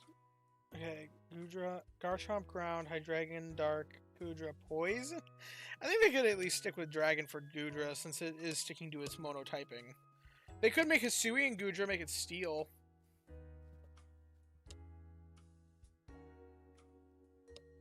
Yeah. Yeah, Ginger Apple Coffee doesn't sound that bad. Especially with how small of a proportion the coffee is compared to the ginger and the apple. But, like, if you actually made it with ginger apple coffee and then the leeks in the proportions that they have, all you'd be tasting is probably ginger, to be honest. Because ginger is strong. And to use that many stalks of ginger, like, it uses 20 stalks of ginger. That's a lot. That's all you're going to be tasting. But yes, the famous calorie stream, still to this day is one of my favorites that I've done. We actually went back to that in a different stream later on. I don't know if you saw that one. To figure out how it looked with pumpkins. If there was a burger in the game, it should be a salad, right? I feel like if a burger were in this game, the only way they could do that would be somehow make it a dessert burger. Because there are some things like that. There's a place in downtown, downtown in my college, the town that I went to for college, they have a donut burger that where it's like the bun is just genuinely a donut. Like they make the buns on both sides be a donut. That could be a dessert.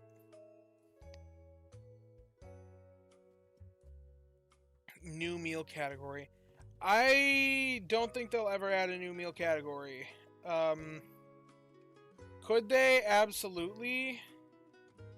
But I don't think they ever will because it's... That'd make tickets significantly weaker, and they're not tickets. That make the meal bag prep a lot more difficult, a lot weaker. That sounds crazy. I know the donut burger. It's good, man. I had it one time. Just you gotta try it once.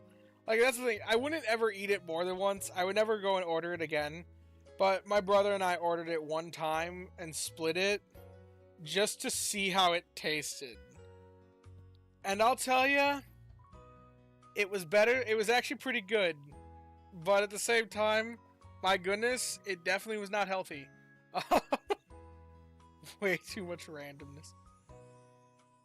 Indeed, indeed. Yeah, way too much randomness with the, yeah, adding another meal type. Because it would now make, and it was, oh, it would be a nerf to tickets. Not ingredient tickets to travel tickets. Because now suddenly there'd be a fourth meal type it could pull from. Apple acid also kind of nasty. The combination of apple and tomato with custard. Okay, yeah, the tomato's weird. Honestly, apple with custard, not that bad. Tomato is what's weird there. A lot of the meals are bad if you start thinking about it, though. At least you split it. Yeah, that's true. At least we did split the donut burger. Okay, what are some other... Like, okay... Tea time corn scones is also kind of weird. Thinking about apples and ginger in... Apples in a scone? Not bad. Corn in a scone? Not bad. I want to think about apples and corn in a scone, but then adding ginger in there is just kind of weird with the corn. I don't know.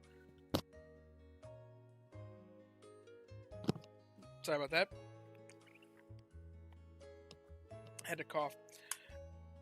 Also, Defiant coffee just salad. And then there's the ever famous... the one salad that everyone can actually make because it just looks... It's just like some meat, lettuce, and then drizzled with chocolate dressing. The contrary meat salad. That one's famous for those reasons. Because, man, it looks and sounds kind of disgusting. I think corn is the game's wheat stand-in. That would make sense. Because there isn't a thing with wheat. There isn't wheat in this game. So corn is pretty good with ginger and savory things. Soup, stir... I guess it could be. And there's corn and ginger in the Inferno corn keema curry. As well. I'm excited about this bowl, those guacamole and chips. I can't wait. I need to level this Dragonite. You know what? I'm putting this Dragonite on my team right now to get Sleepy XP. Well, I actually need to push Strength first, because I wanted to get to... Well, I wanted to get to 8 spawns, was the primary thing I was looking for. So maybe I should actually... No, I wanted to push for at least Master 3, I think, was the goal.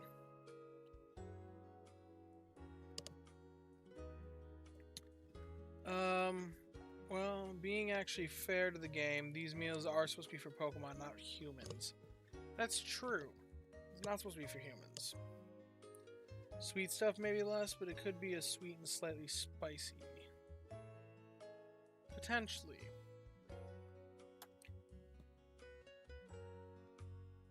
Yeah, I could definitely... If I just get something for avocados. I need something for avocados. I'm gonna hunt it, like, right away. There have been so many times that I'm like, this is going to be my new long-term hunt. And then I, like, get it in 3 catches. It's going to be weird for me if I don't get that. I guess I do have a couple long-term hunts that took me a really long time, like Pawmot. So much so to the point that I actually kind of gave up on the Pawmot hunt because I realized, hey, Cresselia kind of did what I wanted Pawmot to do. Also, I just realized Cresselia is not updated in my box. I am biased as I'm a fiend for ginger and add it to just about anything. Yeah, but also you gotta admit, even if you love ginger, the proportions they use it in this game is a bit absurd if you consider how big of a stock of ginger this is. Like, that would be a lot of ginger in anything, just to use one of these. Let alone 20 of them. Like, Pokemon must really love ginger. Like, really love it.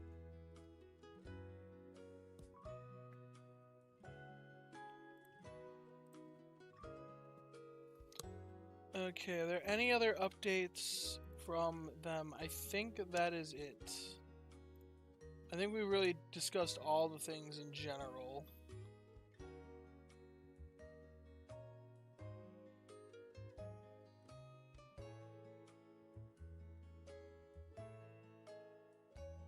And yeah, Amber Canyon's between Old Gold Power Plant and Greengrass Expert for, like, difficulty of leveling. Okay, to set up my meal teams in Rainon. Nice. Why do I have filter active? Oh, that's weird. I was gonna go in here and tell it that I know there are a few things that changed. Cresselia is now level 65. Sceptile's level 60. Ginger is anti-inflammatory, good for upset stomachs. That's good. Coffee's really taking a backseat now. Thing is, the same thing happened with coffee, like with corn when coffee was released. That's the thing, and it also depends upon how much you abide by always making the top meals. I'll be completely honest, these new top meals are cool and all. But honestly, I'm, like, me personally, I still have yet to make Defiant Coffee Dress Salad, and I've done fine. I still don't think I made Apple Acid Yogurt Dress Salad, and I've been fine. I'm pretty certain my best meal has been Ninja Salad, just because I've got better teams for it. I can make leeks with Quackable and soybeans at the same time. My Gengar that makes me mushrooms is basically a berry finder. My Raichu also makes ginger, which is actually a berry finder. I make Ninja Salad better, and the teams that I use to make Ninja Salad oftentimes, from all the calcs that I've run, typically make more strength than a team that could make Defiant Coffee Dress Salad with the mons that are available to me in my box. So that's something I'd encourage everybody to consider on their boxes, or on their teams, is yes, meal matters. Meal does matter, but consider the teams you're running it on, because it's going to look very different if you have Pokemon that can produce more strength in other ways. These reasons I eat so much ginger is that it really helps my chronic stomach issue. That's a good reason to eat a lot of ginger. Should I dump all my Trico candies into my Sceptile without waiting for Candy Boost? It's level 52. So the question would be, what would you be gaining out of it? With Amber Canyon coming up so much so soon, it's not necessarily like there's grass favor berry there. So, like, if you're getting it to 60, has another tipping point that you can really use the coffee or the eggs that are in it, then maybe it's worth consideration if you can plan around it. But I'd say let it level, potentially. I mean, Candy Boost is also expensive. Consider how many Dream Shards you have. Honestly, I wouldn't suggest using Candy Boost on anything above level 50 if you don't have a Dream Shard Magnet Pokemon yet. Just because Dream Shards are a much more limited resource at that point. And can be your bottleneck if you're doing things like boosting Pokemon past level 50. So, consider those factors. Coffee, avocado, cocoa mousse would go hard. That'd be pretty cool. Cooking forward players, so I do go for top meals. Fair enough. I'm just saying, generally, you can get good strength without hitting the top meals. It's not like the meta, like, yes, the meta shifts for people who are heavily cooking focused. But yeah. Question, at a new island, is it better to focus on berries or meals? So, here's the thing.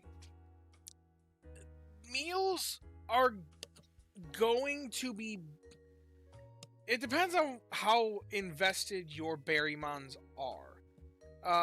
If they're max level, like level 65 for the island, then you know what? You're probably going to do better with your berries.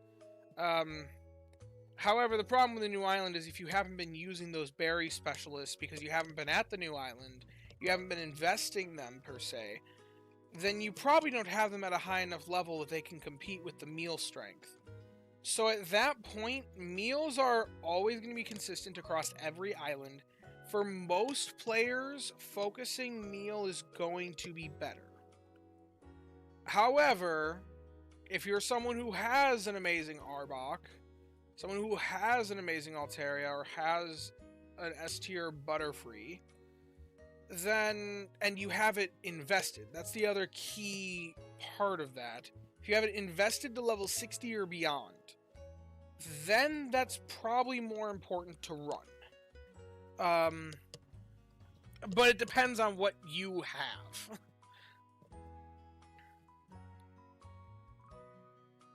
In my experience, don't invest to cook new meals while low area bonus because the meal's leveling depends upon the strength of the meal, including the area bonus, so they'll level crazy slow. I mean, that's also a factor as well, but if you want to make the new meals, I understand wanting to make the new meals, and if it's what you have, once again. But also, you don't have avocados yet, and I can guarantee that, because nobody has avocados yet. So that's a whole different factor. Only cooking focus, so as far as it's the most complex mechanic to think about and invest around, there's less to plan and discuss in berries and skills, despite being equally or more, even more valuable. I heavily disagree with that statement.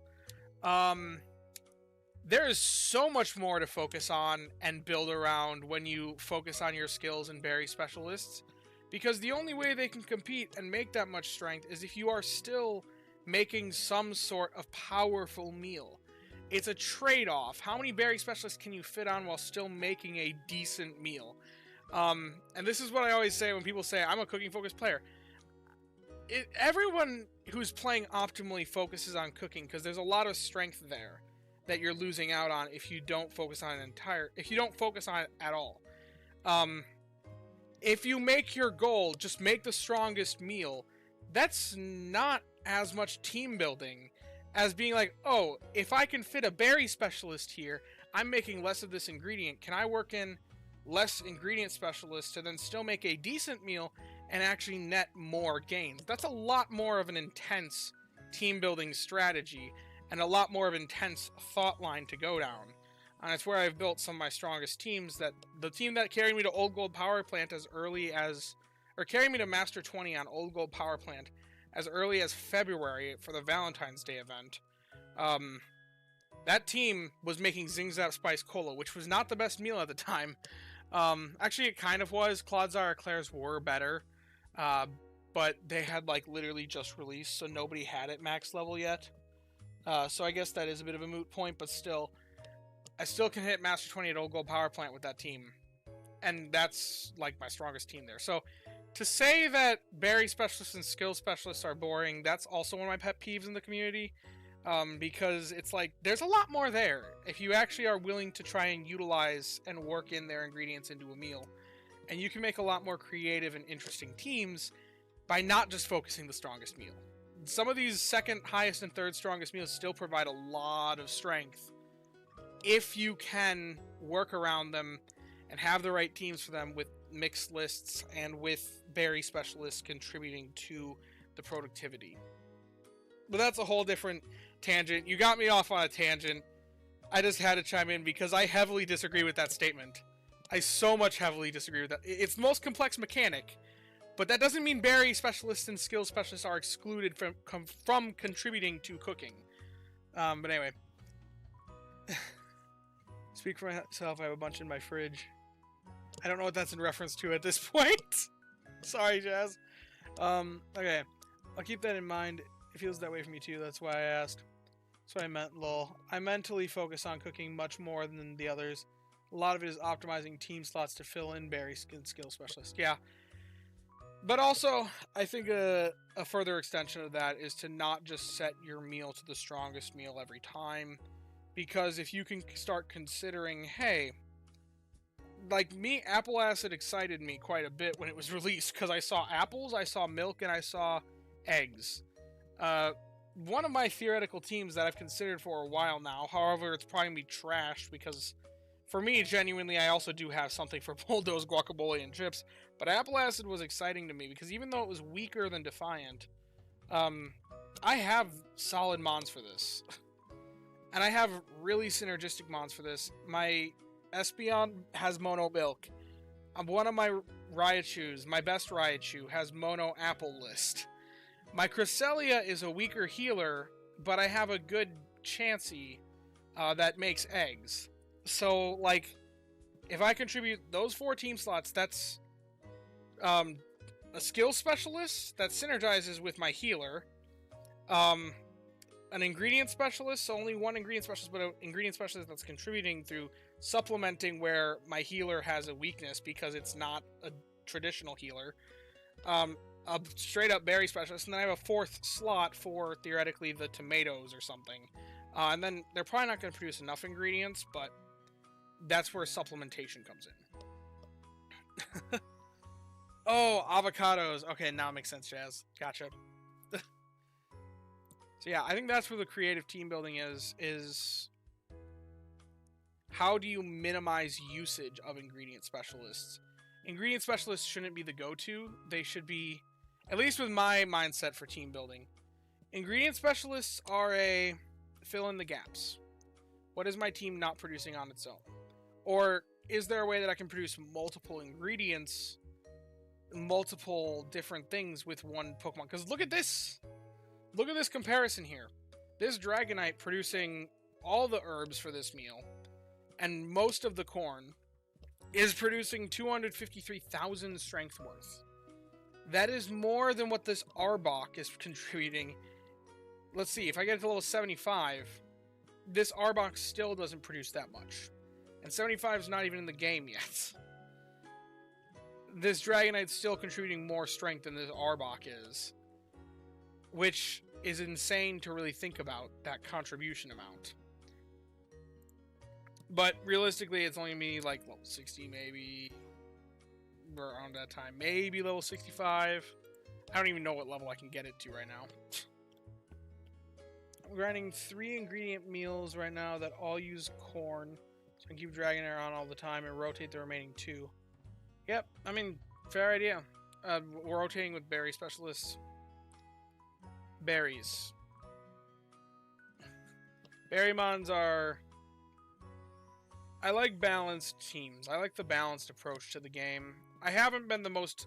I'll be honest, lately, I haven't been the most balanced approach player just because my life isn't very structured around putting that much time and effort into the game. Lately, I have been, I'll be honest, 100% berry pretty much all the way. Not because I think it's the best way to play, but I think it's the best way to play for people who don't have time to check the app. And that's just where I'm at right now with my life and my job. I'm not saying that I just work a weird shift right now. I'm still in training for the job that I got not that long ago. I am in it for about another month. I'm in training. And then after that, they take me off the training schedule and put me back on what was my schedule before I went into training. At that point, I'll probably be able to resume working with the channel how I once was, because the schedule that I'm on right now just really sucks for trying to do things like this. So, hopefully, come December, I'll have a bit more time. December is also the holiday season. Probably doing a lot with family.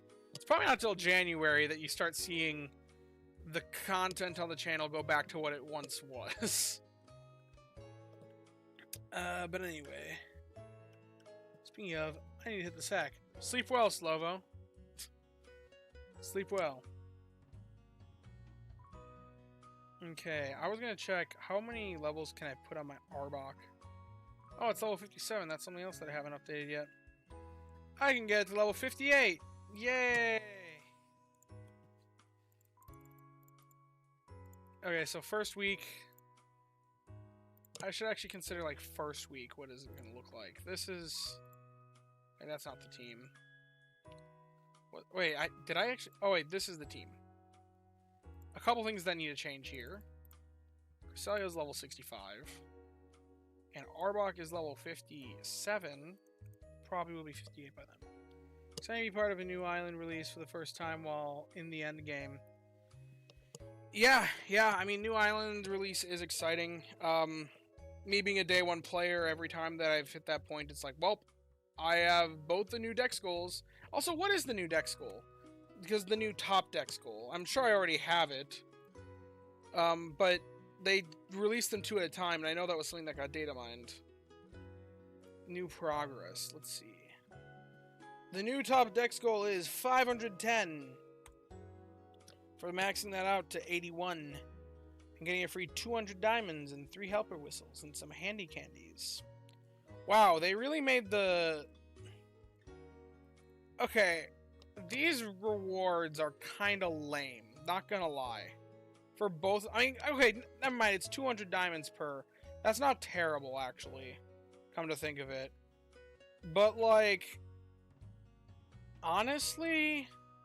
Main skill seed, sub-skill seed. Like, these are precious resources. Good camp ticket, even. Like, that's worth 500 diamonds. That's insane if you think about it. I think main skill seeds, aren't they technically like 900 diamonds now? So this one's got a value of like, what, 1,000 diamonds worth plus a handy candy M? Granted, this one gives you 2 handy candy M, but it gives you ingredient tickets? Ingredient tickets? And then I guess helper whistles, I guess that's a few diamonds worth. I don't remember, I don't know what the price for helper whistles is. I'll be 100% honest, I have never bought a helper whistle with diamonds. I bought them with sleep points a couple times. That's how I know that they cost 800 sleep points. I haven't done that much, and I haven't done that in a long, long time. I did do it a couple times a while back, though. Let's see. If I check out the shop here.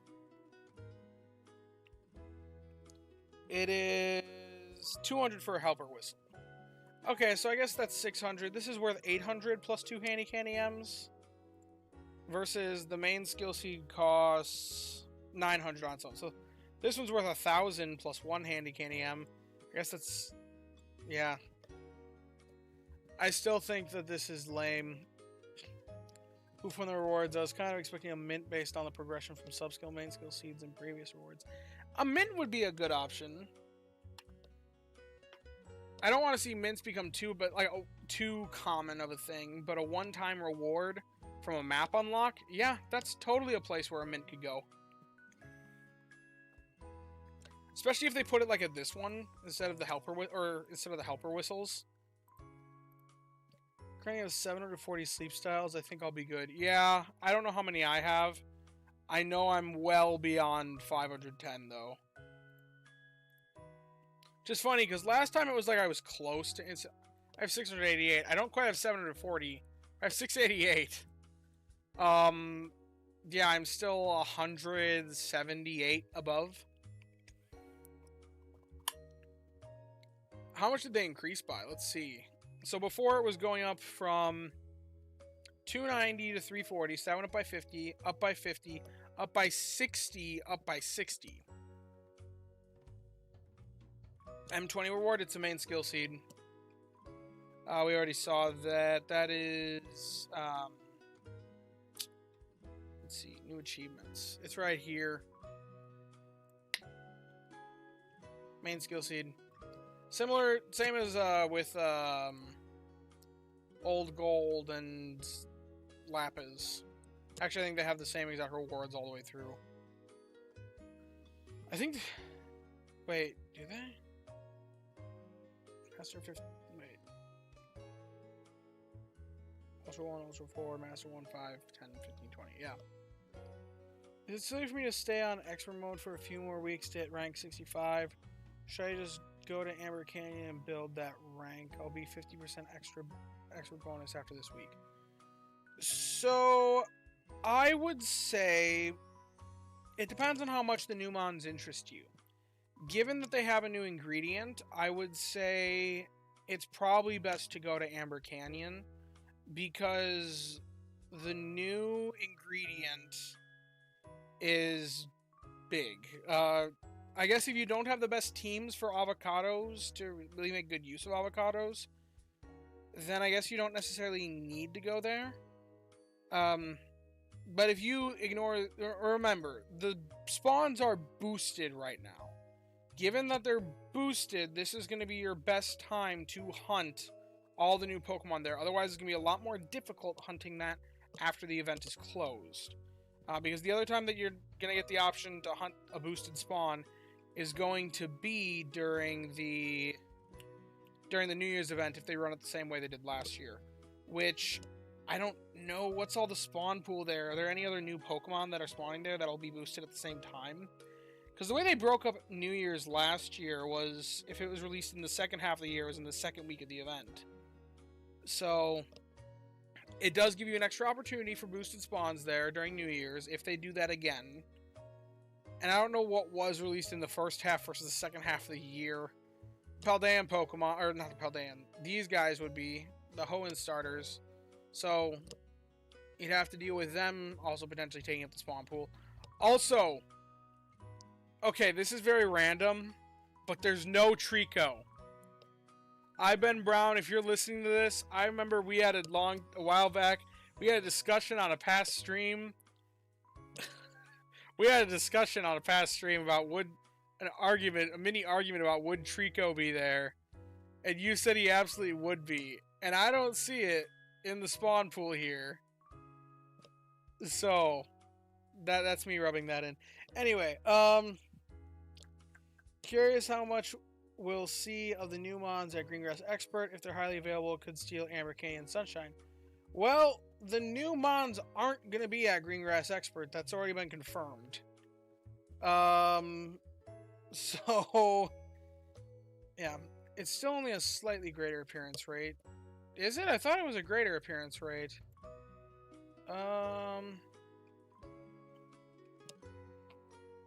Still, though, it's a slightly greater appearance. If it is a slightly greater appearance rate, it's still a slightly greater appearance rate of only 3 mons.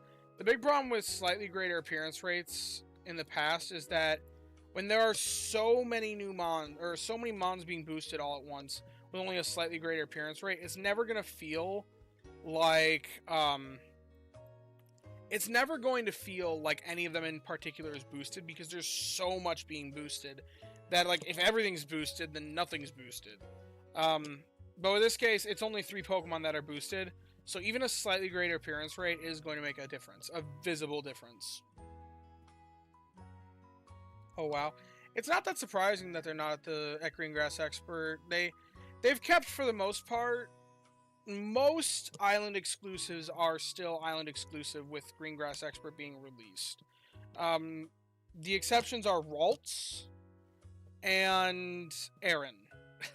Just those 2 lines are, I believe, and maybe Onyx. No, maybe Onyx. But Onyx wasn't even a true island exclusive because Steelix is at Old Gold Power Plant. Oh, and I think Sableye as well. Sableye was an island exclusive before. I think I'll go to Amber Canyon for a few weeks. I doubt they'll raise the rank cap anytime soon. Rank cap? Oh, like the research rank cap? Yeah, usually research rank cap, that gets increased, that coincides with Mon level increases, which they stagger all these different important progression things. But don't be disappointed when the next Mon level cap increase only goes to 70 and not to 75. I would almost put money on it, and people will complain because they'll be like, oh, 70 doesn't make a difference. When it absolutely does if you focus on berries at all. Just like going from meal level 60 to 65 makes a difference. Going from Mon level 65 to 70 makes a difference. So, but yes, every level is a big difference, especially when it comes to berries.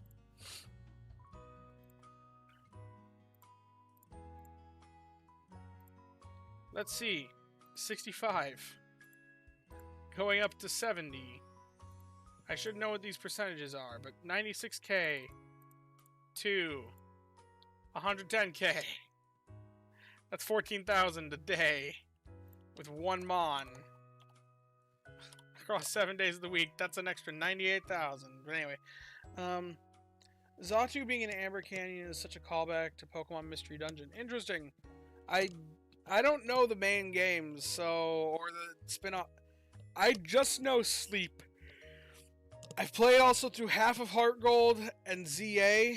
I've played all of ZA now, through the post game. Even, I'll be honest, I didn't stream all that because I was playing it around my brother-in-law, who's also interested in it. So that's why like a lot of my ZA playthrough was like broken. I didn't have everything on there. Yeah, I finished the post game now.